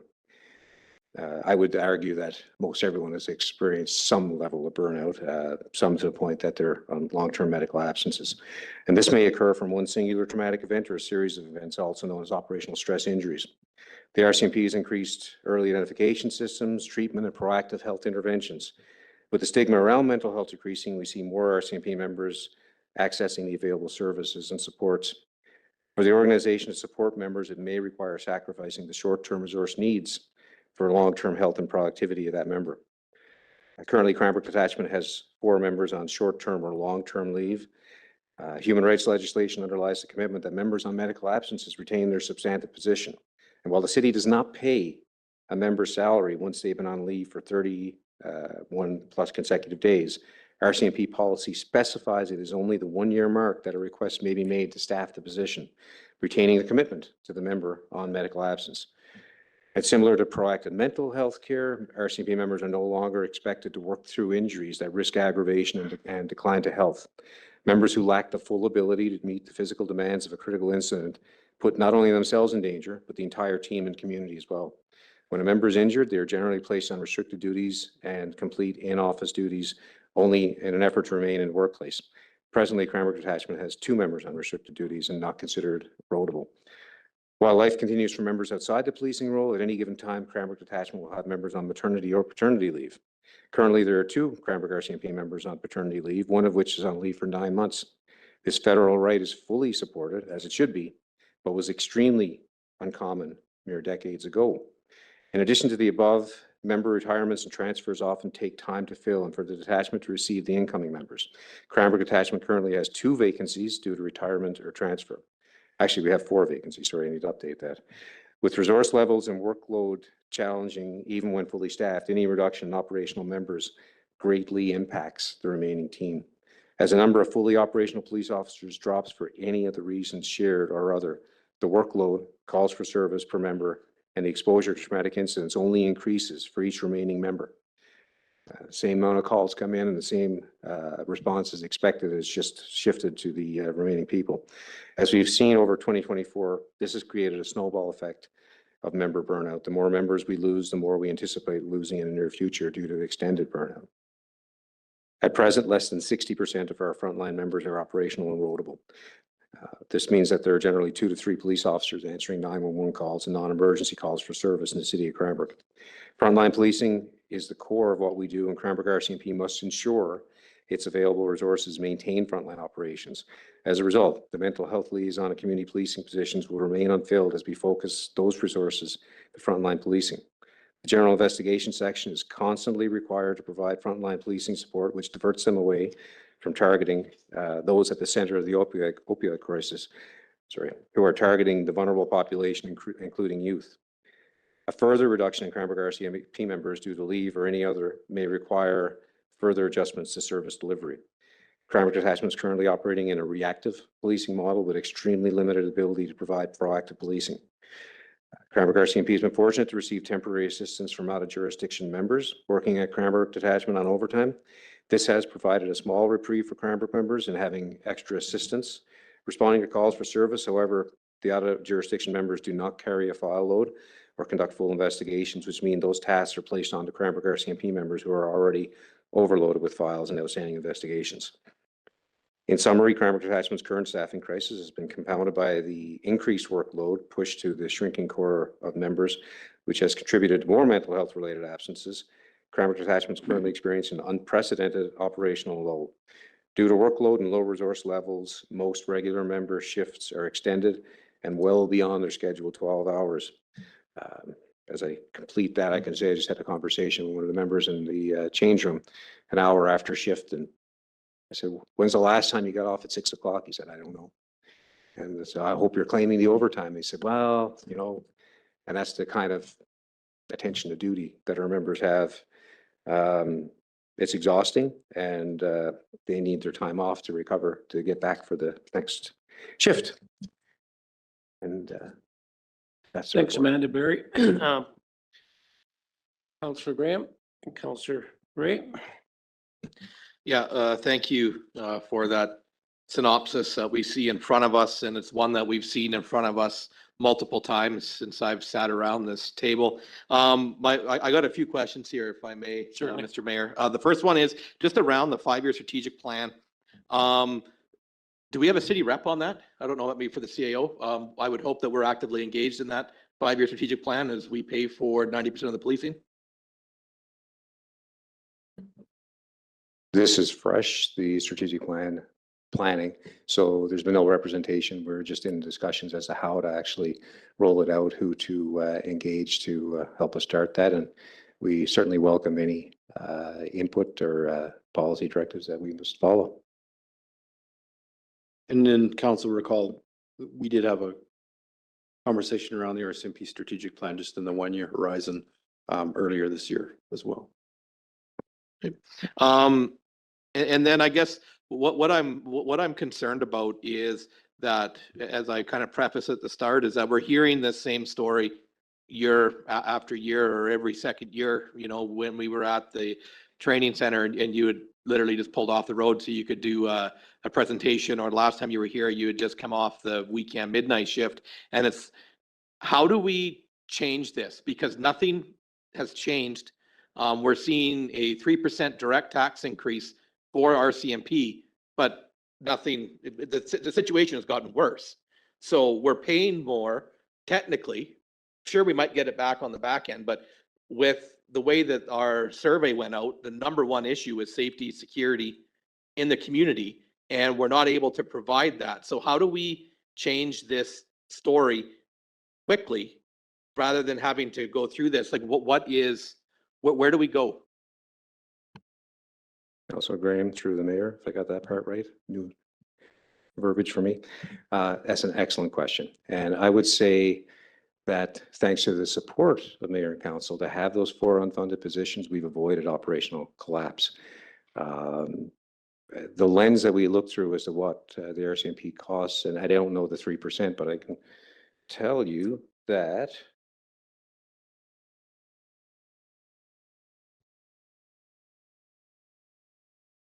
I can refer to my notes, Your Honor. It's here somewhere.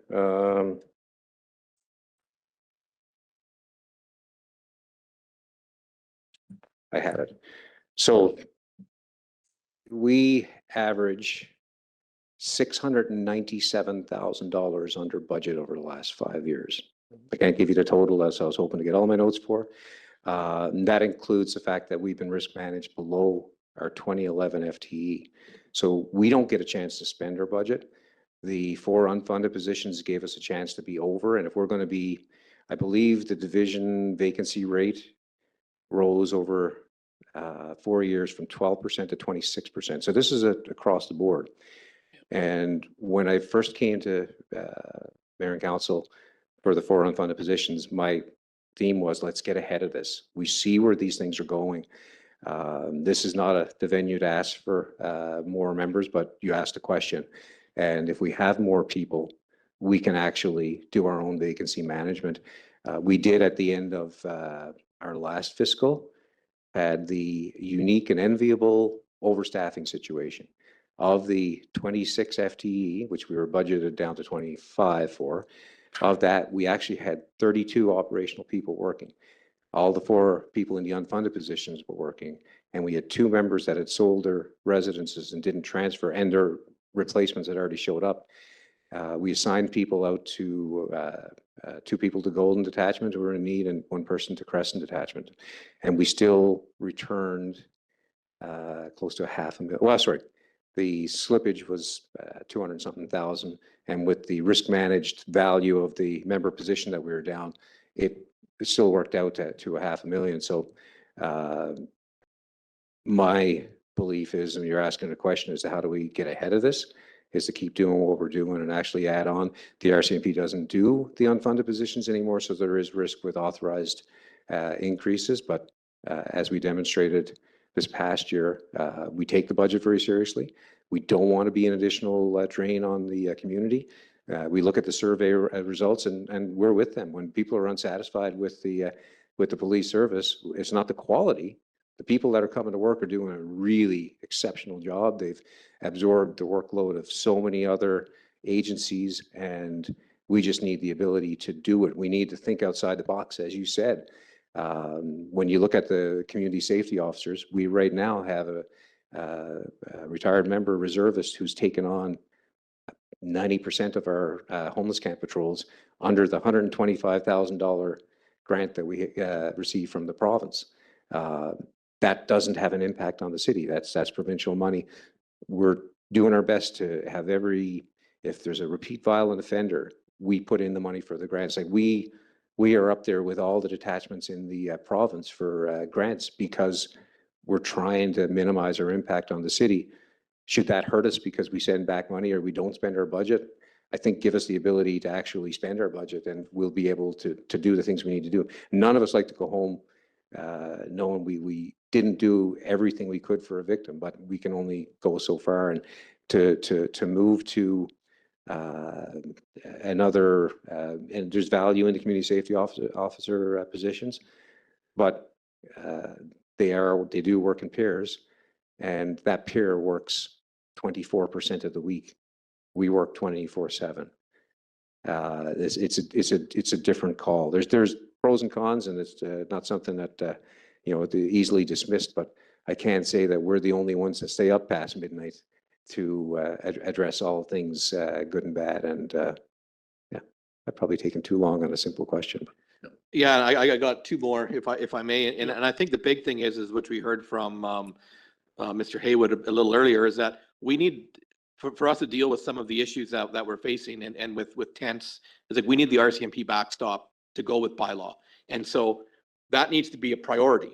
The priority needs to be that. Sure, if there's a violent crime, like there's that, but traffic might not be a priority right now. And what I'm wondering is what would happen if we kept all our members, all of our Muni members didn't leave the boundary of the city. We can do that as far as I've been able to research a bit. And what kind of message would that send to the province? And the reason I ask that is because for the years I sat on the regional district board, and I don't know if anything's happened lately, I don't believe that Area C's ever put their hand up and say we need more policing. And I think it's because they're getting a bit of slippage from Cranbrook.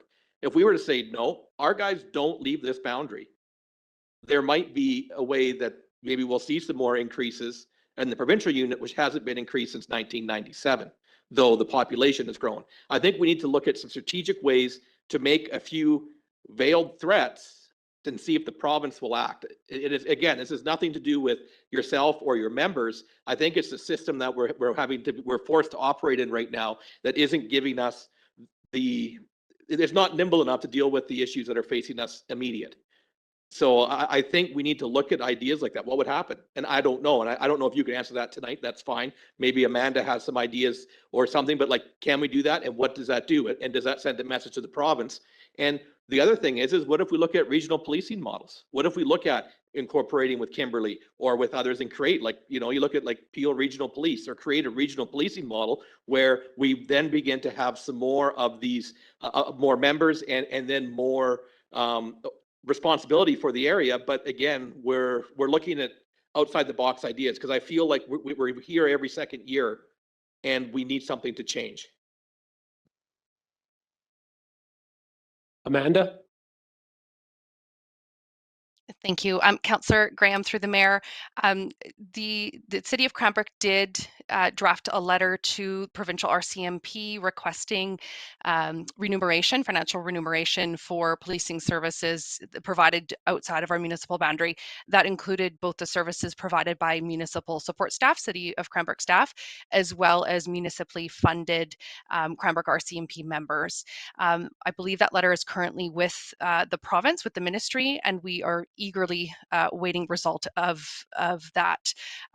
So our hope is that it will either go in one of two directions, through remuneration or through the province adding additional services, which would mean that Cranbrook RCMP municipally funded members would not be required to go into provincial area.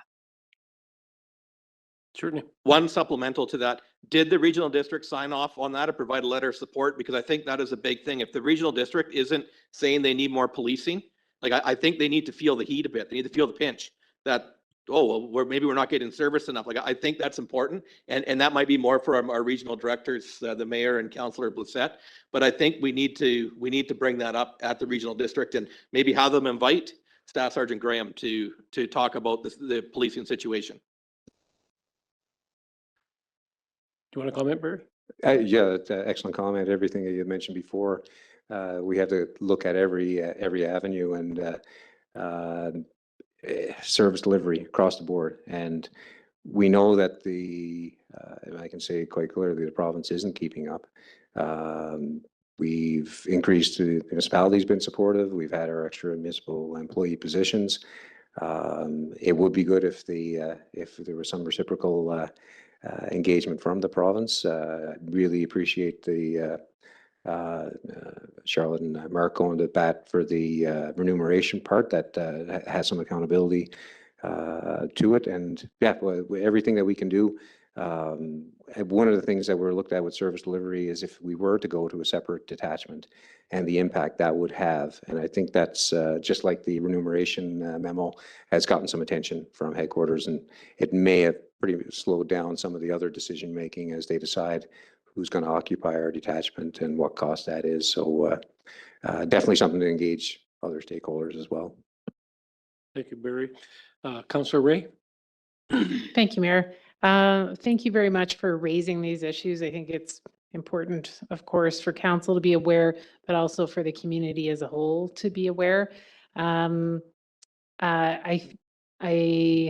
think that your report that's in the package, I think you might have been doing some updates prior to the meeting because there's just some differences in the number. So just in the interest of accurate information, I'm wondering if maybe we could get the updated report to republish in the package just so the public has the updated numbers. They were just your numbers in terms of detachment members on short-term or long-term leave. I think you've updated, and then maybe your folks on paternity leave. I think you had a little updated number possibly, as well as your percentage of frontline members who are operational and roadable. So just want to make sure that the public has the most recent version of your report. Thank you to you and everybody in the detachment for working through very challenging circumstances. And I'm glad we're talking about, and we've already got some strategies underway to try and look at this with fresh eyes and see if we can innovate and have a positive impact. Yep. Further? Thank you. Just a comment, Barry, we've been having these conversations, as Councillor Graham said, the last few years. And I want to be really clear that this isn't on our local detachment. This is systemic. If you look, any RCMP detachment, probably across Canada, has got these same challenges, it's the same shortfalls in staffing, and then the same absence, level of absenteeism and whatnot, and people off. So it isn't on the local detachments, but it's really frustrating. As Councillor Graham said, are we going to be having the same conversation next year and trying to pull a rabbit out of a hat or something, right? For solutions.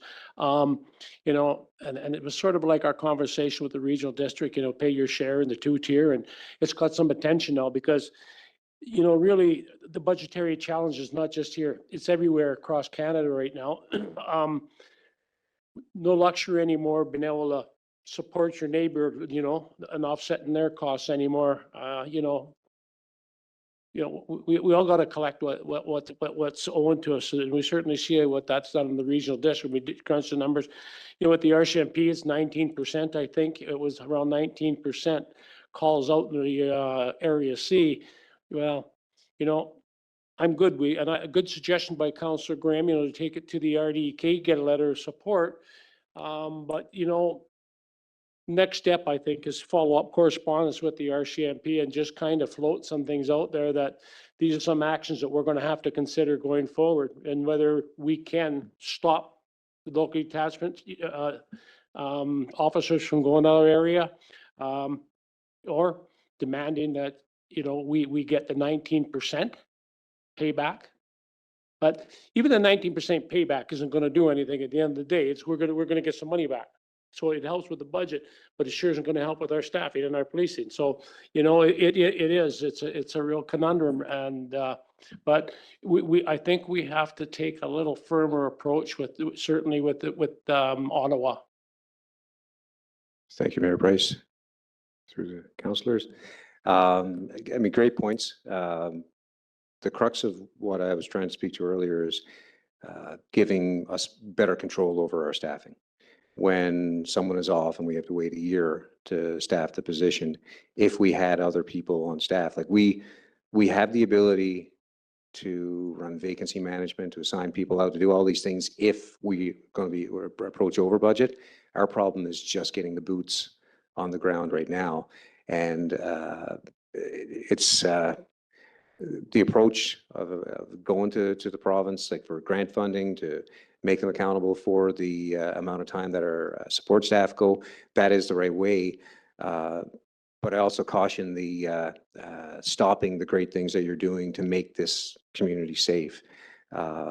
We've gotten the watch clerks to get the members on the road more. We've gotten the unfunded positions. We've gotten the record supervisor, the community engagement coordinator, and it's almost like we're all in a boat.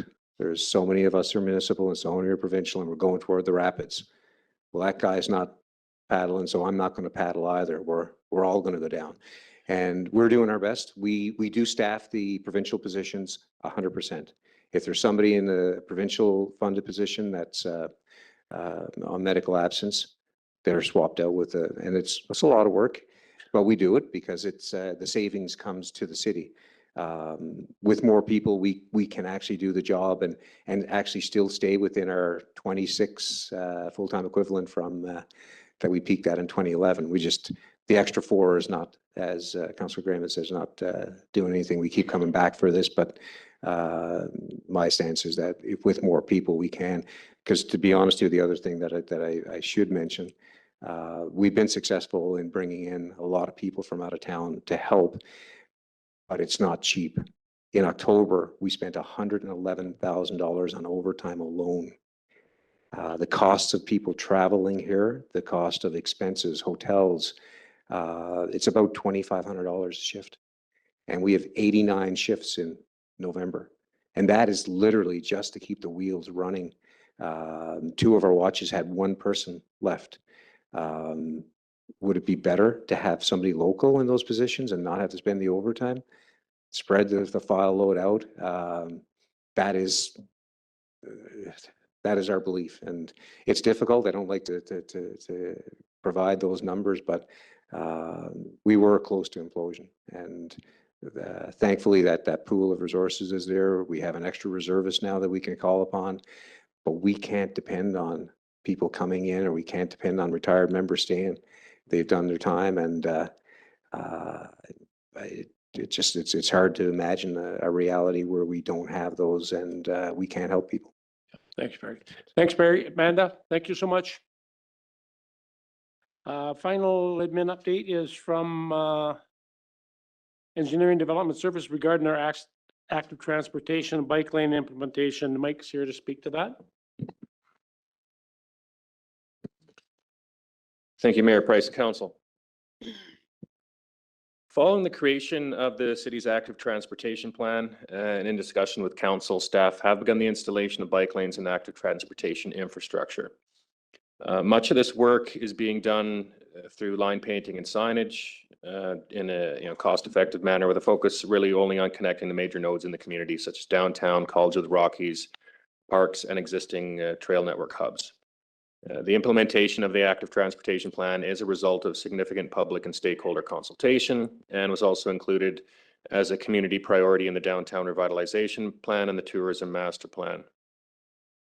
When adding pedestrian and cycling infrastructure, there will often be impacts or changes to accessibility and parking. While these trade-offs are a part of making the city more pedestrian safe and friendly, it is recognized that there needs to be a strong investment in education and awareness of these impacts, and a strong exploration of opportunities to mitigate these impacts where feasible.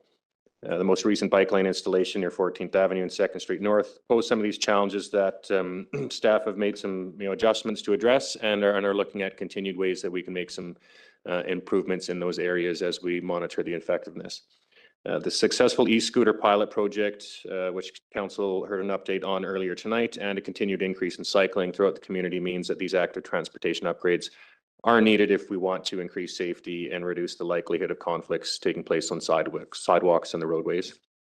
The city does look forward to further communication and engagement with the community as these improvements continue, and we're keen to work with stakeholder groups and active transportation enthusiasts to see how these changes can be made in a collaborative manner. And we do have an attachment to the active transportation plan included in the update.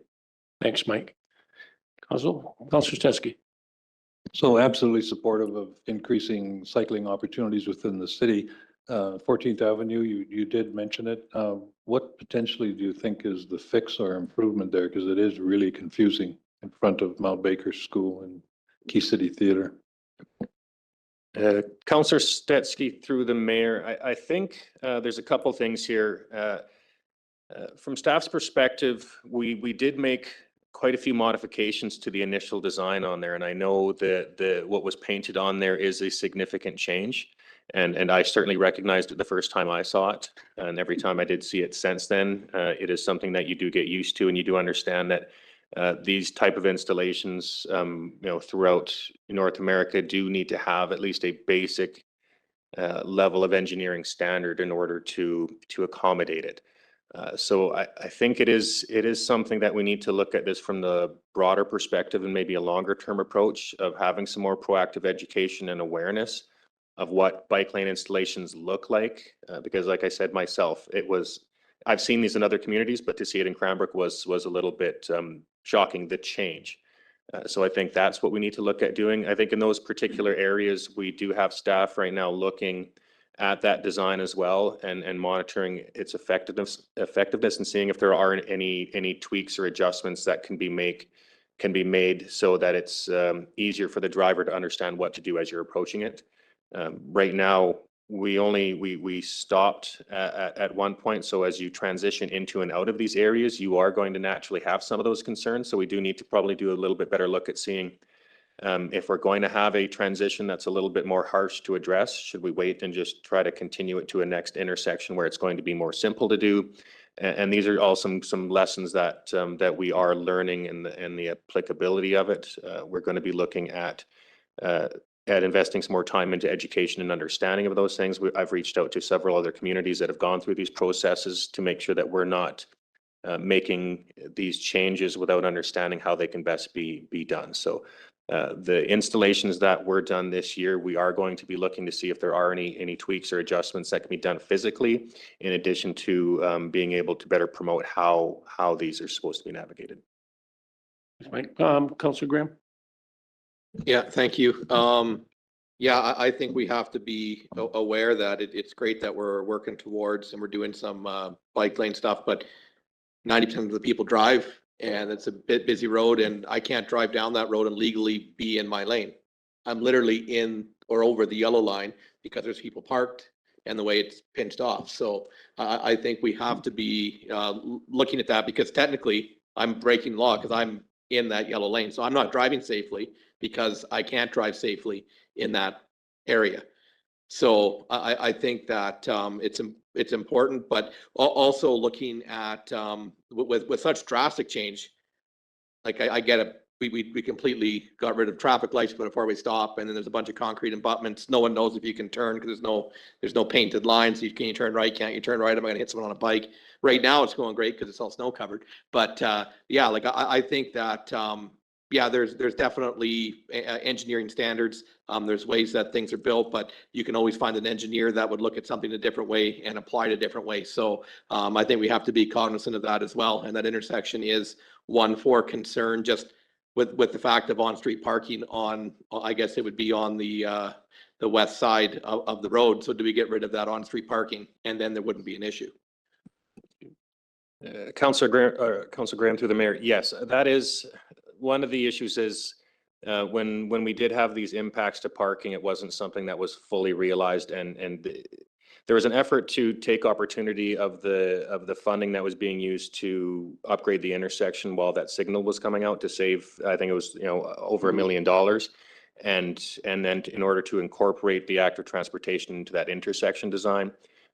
So lessons learned in all things that we do is that there probably could have been another look at better analyzing the impacts and better engaging with the community members and looking at if we're going to be imposing those parking regulations, how can we mitigate those issues? It is something that it does happen. So we do need to better understand the impacts to some of the individual parking areas, recognizing where there is parking nearby that could be accommodating it, so we can make these transitions in a bit more of a thoughtful and careful manner. And that's something that we're going to be looking at for any of the future implementations and for any adjustments to this one, especially once we get back into the spring when we are going to see more cycling. It is something that we do want to have resolved by that time, so we can enforce the no parking where it should be, but also making sure that the people impacted by those no parking are recognized, and we can come up with solutions that minimizes those impacts. Thank you. Okay, thanks very much, Mike. Moving to correspondence, we've got 5 items of correspondence tonight. First item of correspondence is from the Key City Theatre regarding the adjustment to the Board of Directors governance structure. I have a motion prepared on this item.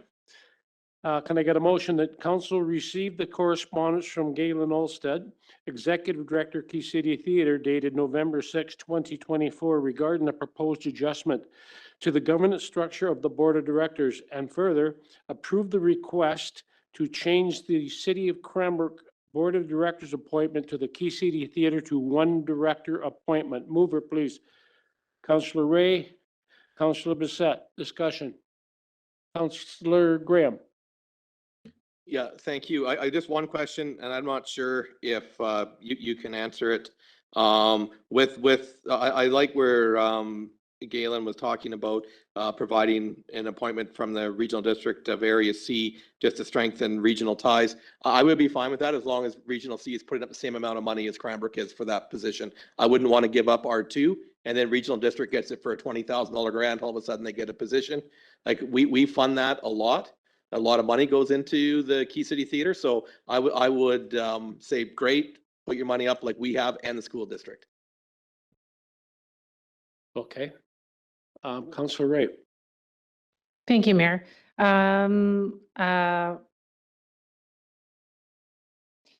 Thank you. You know, I think the focus here is on governance. I think issues around contract and funding is kind of a separate issue that I would suggest should be looked at separately. So this is really about governance. And there's an opportunity with making this change in governance that the Key City Theater may finally be eligible and have a chance to be successful in receiving a significant gaming grant. So this is about, this is clear feedback from the folks at gaming. And if you've ever done a gaming application, you know how much work that is. And Galen's done gaming applications year after year after year and has been unsuccessful. And we know from the success at the Key City Theater that Galen is an expert grant writer. So it's not about how good he is or at writing grants, because he's very good. It's about, they've now clearly identified the issue as this governance issue. I believe the City of Cranbrook will continue to be well represented with one director. And I fully support this change in the hopes that it will bring a new and significant revenue stream to the Key City Theater through gaming. Thanks so much. I'll call the question. All in favor? Opposed? That's carried unanimously. Thank you so much. Next item for correspondence is also from Key City Theater regarding a request for early support for the Kootenai Children's Festival. How would council like to proceed? Receive for information? Councilor Ray.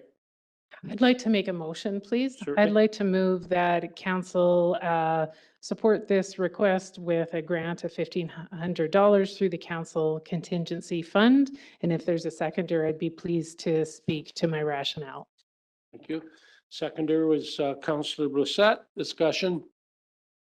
Councillor Ray. Thank you, Mayor. I know this is, you know, outside, a little outside of our guidelines for council contingency. However, a couple of factors that I would like us to consider. One is that there's the potential to leverage our $1,500 by a factor of several. It's unknown what the actual formula is, but a factor of several in terms of a grant from the federal government. So to me, that is a good rationale for our contribution from our council contingency fund. In addition, the timing for our city nonprofit grant program is challenging in terms of this opportunity. The federal grant program is due in December, and so it's a timeliness issue. So because this has the potential to result in, as I say, a factor of several in leveraged funds through the feds, I believe we should approve this motion. Thank you. I got Councillor Graham, Councillor Stetsi, Councillor Papa. Yeah, thank you, Mr. Mayor. Just in regards to timing, when is our council contingency? Is it year end or is it, okay, so it's coming up to be renewed in January anyway. Second of all, with this, I'm not sure if I'm reading it right. Like if we give them the money, like are they still coming to us for council grant and aid? Or is this in lieu of that grant and aid? Like, and if it's in lieu of, maybe we can just put that 1,500 back into contingency and make it a little shuffle there for Charlotte. But would they still be applying for council grant and aid funding as well on top of this is my question. I'm assuming they would be because we do. It's a separate grant application. Yeah, it They're is, yeah. entirely different applications. Yeah.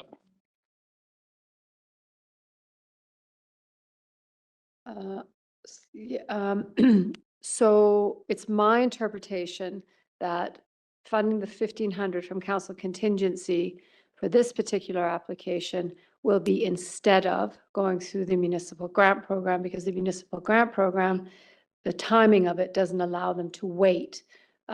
Typically, we would have had these conversations with council much earlier in the fall about the grant and aid program, but because we were waiting for the public consultation to come in, we've deferred it to January. So it's my understanding that this request is putting for, is advancing their grant and aid application and funding it from council contingency instead of from the grant program. They do also have another grant application in for the Ed Fest for $25,000 through the grant program.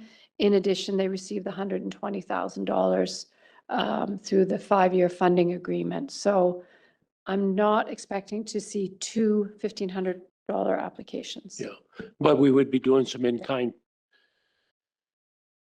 funding for them, obviously, the city. We provide in-kind services, I think, with the Public Works crew. and Yeah, I whatnot. believe so. And I'm Yeah. not sure if that comes through as a separate request, and that's typically handled through council contingency. Councillor Ray?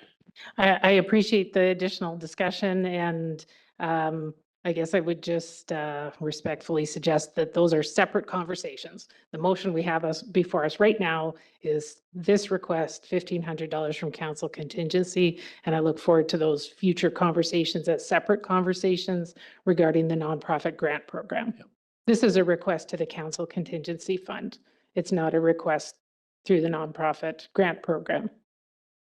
I'm sorry, I misunderstood then. Thank you. Councillor Stetsky, Councillor Papa. Now, since Councillor Ray is usually the one that keeps us within very tight guidelines, and since she's supporting it, I think this is a very important grant to approve. Very much support it. Councillor Popov? Yes, thank you. Is $1,500 within our funding limit? If it comes out of council contingency? So what's our maximum for council contingency for a one shot? And it is a policy, right? So I'm sorry, Councillor Popoff through Mayor Price. I'd have to double check that policy to see what the maximum is. Many years ago, we used to max out at 500.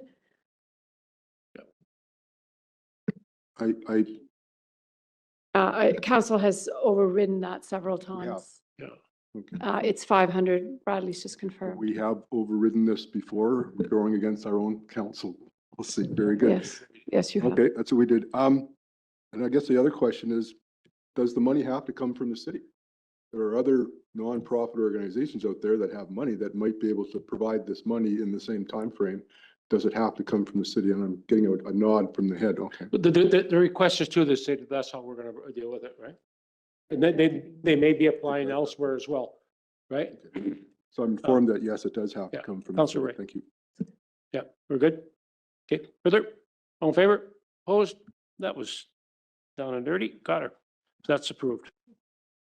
The next item of correspondence is the Cranbrook Lions Club regarding city transit buses for the annual Christmas light up. How would council like to proceed on this? I've got a motion here, if you'd like a motion. All right, we'll go with the motion. Can I get a motion that council receive the correspondence from Lyle Nelson, Cranbrook Lions Club dated November 7th, 2024 regarding the 2024 Cranbrook Lions Club Christmas light up? And further, that council approve the request to provide transit service to conduct the annual Christmas light up tour for seniors on December 15th, 2024. Mover, please.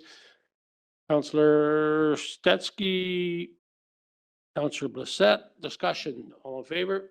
Opposed? Thank you. It's carried. Next item of correspondence from the Ministry of Mental Health and Addictions regarding a follow-up from the UBCM. Would like to see this for information. That's pretty, no? Councillor Stetsky.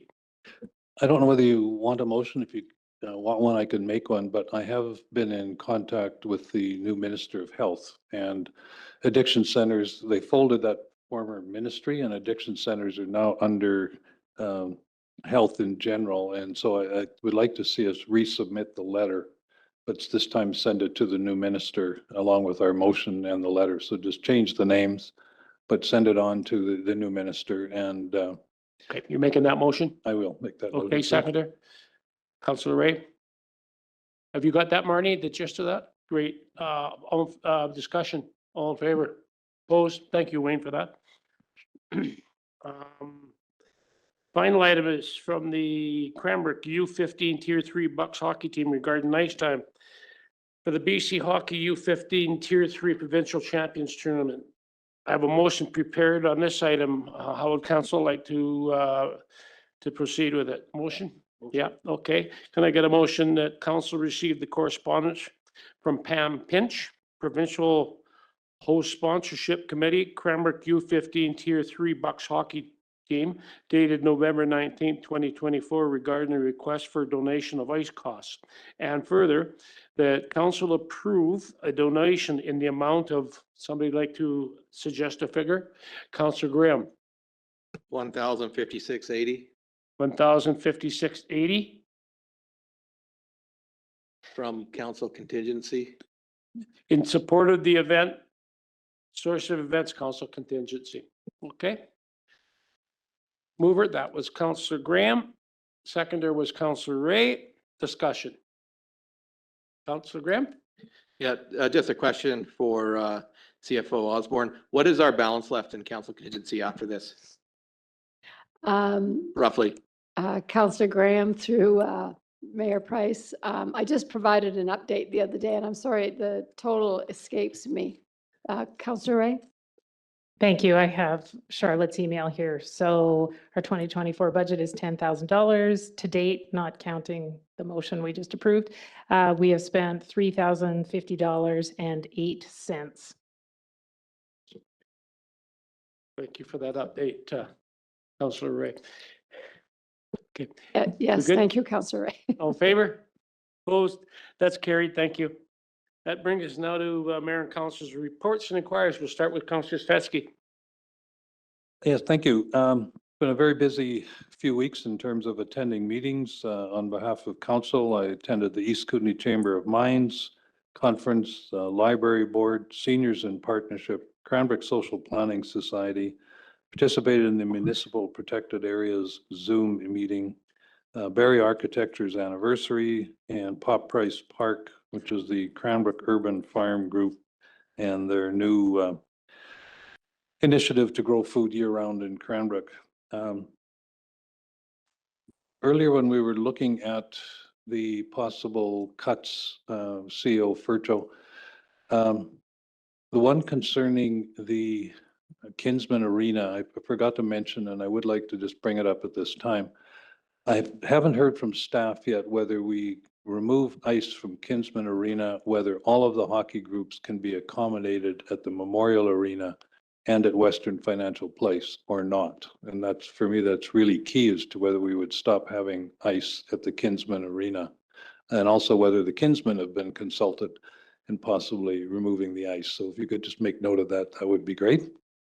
And lastly, this Saturday, after the Santa Claus Parade, is the Symphony of the Kootenays Christmas concert. You can make it, I'm going to make it, and you can make it as well if you have an interest.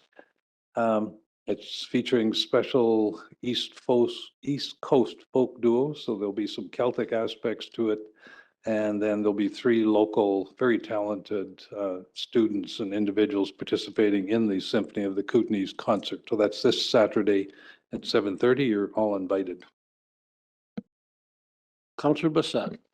Thank you, Your Worship. I have had an inquiry from a member of the public about the possibility of having skating passes available for people to purchase at the Recplex, a similar type of format to what they do for swim passes, so that local residents can purchase, I don't know, month pass, or maybe like a group of 20 or something like that.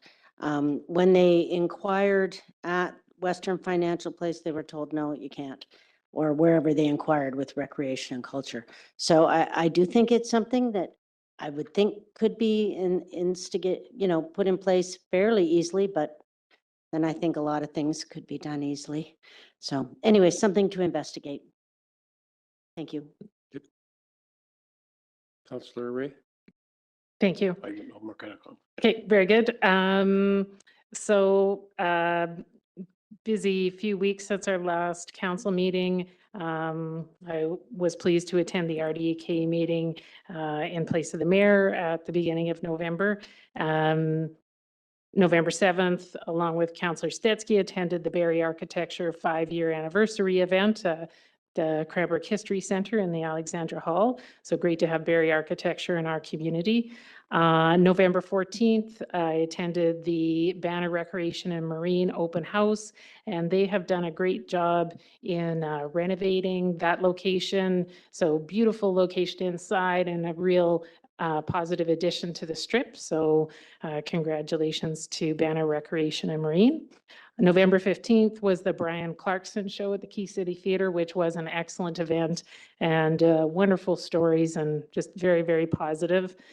So kudos to Brian for all he's done and continues to do. November 16th, as well as other councillors, attended the open house for the Cranbrook Urban Farm. So look forward to seeing that move forward and having some locally grown lettuce. And this past weekend, on Saturday, November 23rd, I was pleased to attend what might be my first volleyball game with the Avalanche at the college. And if you've never been to watch volleyball at the college, it is well worth watching. So kudos to the college for the show they put on, and would definitely encourage people to check that out. And just before I pass it to Councillor Popoff, along the same lines as Councillor Stetsky, in terms of looking at options for recreation,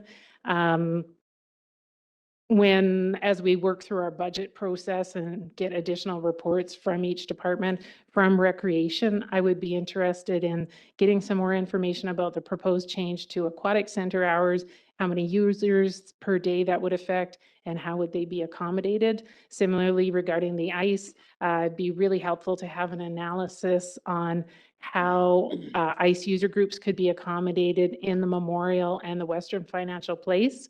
If we did not have ice in the Kinsman, what that would look like in terms of cost savings and staff time, potential for increased revenue from dry surface user groups. So just really looking forward to that analysis coming forward in the budget process, and certainly looking forward to an update in terms of negotiations with the RDEK. We've talked a fair bit about recreation and have also touched on policing services. So looking forward to more information on that. Councillor Popoff? Yes, thank you. So unfortunately, the Amy Woodlands Elementary School is closed maybe indefinitely, but we still have that traffic speed board there. I don't know if it's our jurisdiction or whose, but we probably don't need the traffic speed board there anymore because there is no school zone in effect, I'm gathering. So I'm wondering if there's a better place to have it moved to. And if it is possible, I'm hearing a lot of complaints about speeding down Innes Avenue where the apartment buildings are. We just paved that new road. It's another speed lane with no corners on it. So there's a fair bit of speeding on there that I understand from the residents. So one, can we move? One, I guess, is the school zone still in effect, even though the school is closed? If we find about that, can we move the traffic speed board, and where would be a suitable place to relocate it to? And one of the recommendations might be Innes Avenue. Councillor Graham? Yeah, thank you, Mr. Mayor. I guess it shows that Councillor Popoff likes to speed in the school zones. Looking to get there quicker. A couple of things that I wanted to mention. One is that Uber is now allowed BC-wide. The provincial government has released their stronghold on ride-hailing services. So I'm just curious to know if there's any impediments at the city level that would stop that or stop someone from signing up for that in the new year. I think it comes into effect. So just seeing if somebody did sign up in Cranbrook, that it's not conflicting with one of our bylaws or policies. Second of all, attended the Chamber of Mines event, and it was good event for the limited time they had to pull it together. It was supposed to be in Nelson and it moved over here, so that was good. And then one thing I wanted to inquire on as well with looking at the Kinsman Arena, if it went to dry land training and there was no ice in there, how would we heat the building and how efficient is that building? Because it's an arena, there's really no heat in it. So at -20, how are we going to keep a user group warm doing dry land training at -10? So can we get some kind of efficiency and what we would need to properly heat that building in the winter? Thank you. I just have one comment to make tonight. Just to the public, I just want to caution the public. There's a lot of discussion tonight on budget. So, I'd caution the public about reacting to any budgetary questions or comments that they may have heard tonight. We've got a long way to go in the budget process before any final decisions are going to be made. We went out to the public in good faith, asked them for their input, asked them for comments. We got very good and very valid inputs and comments. Now we need to put that to practice. So we've got a ways to go. We've got to work on it. So, somebody overreact and say the Kinsman Arena or something like that. There's no point in react at this point in time.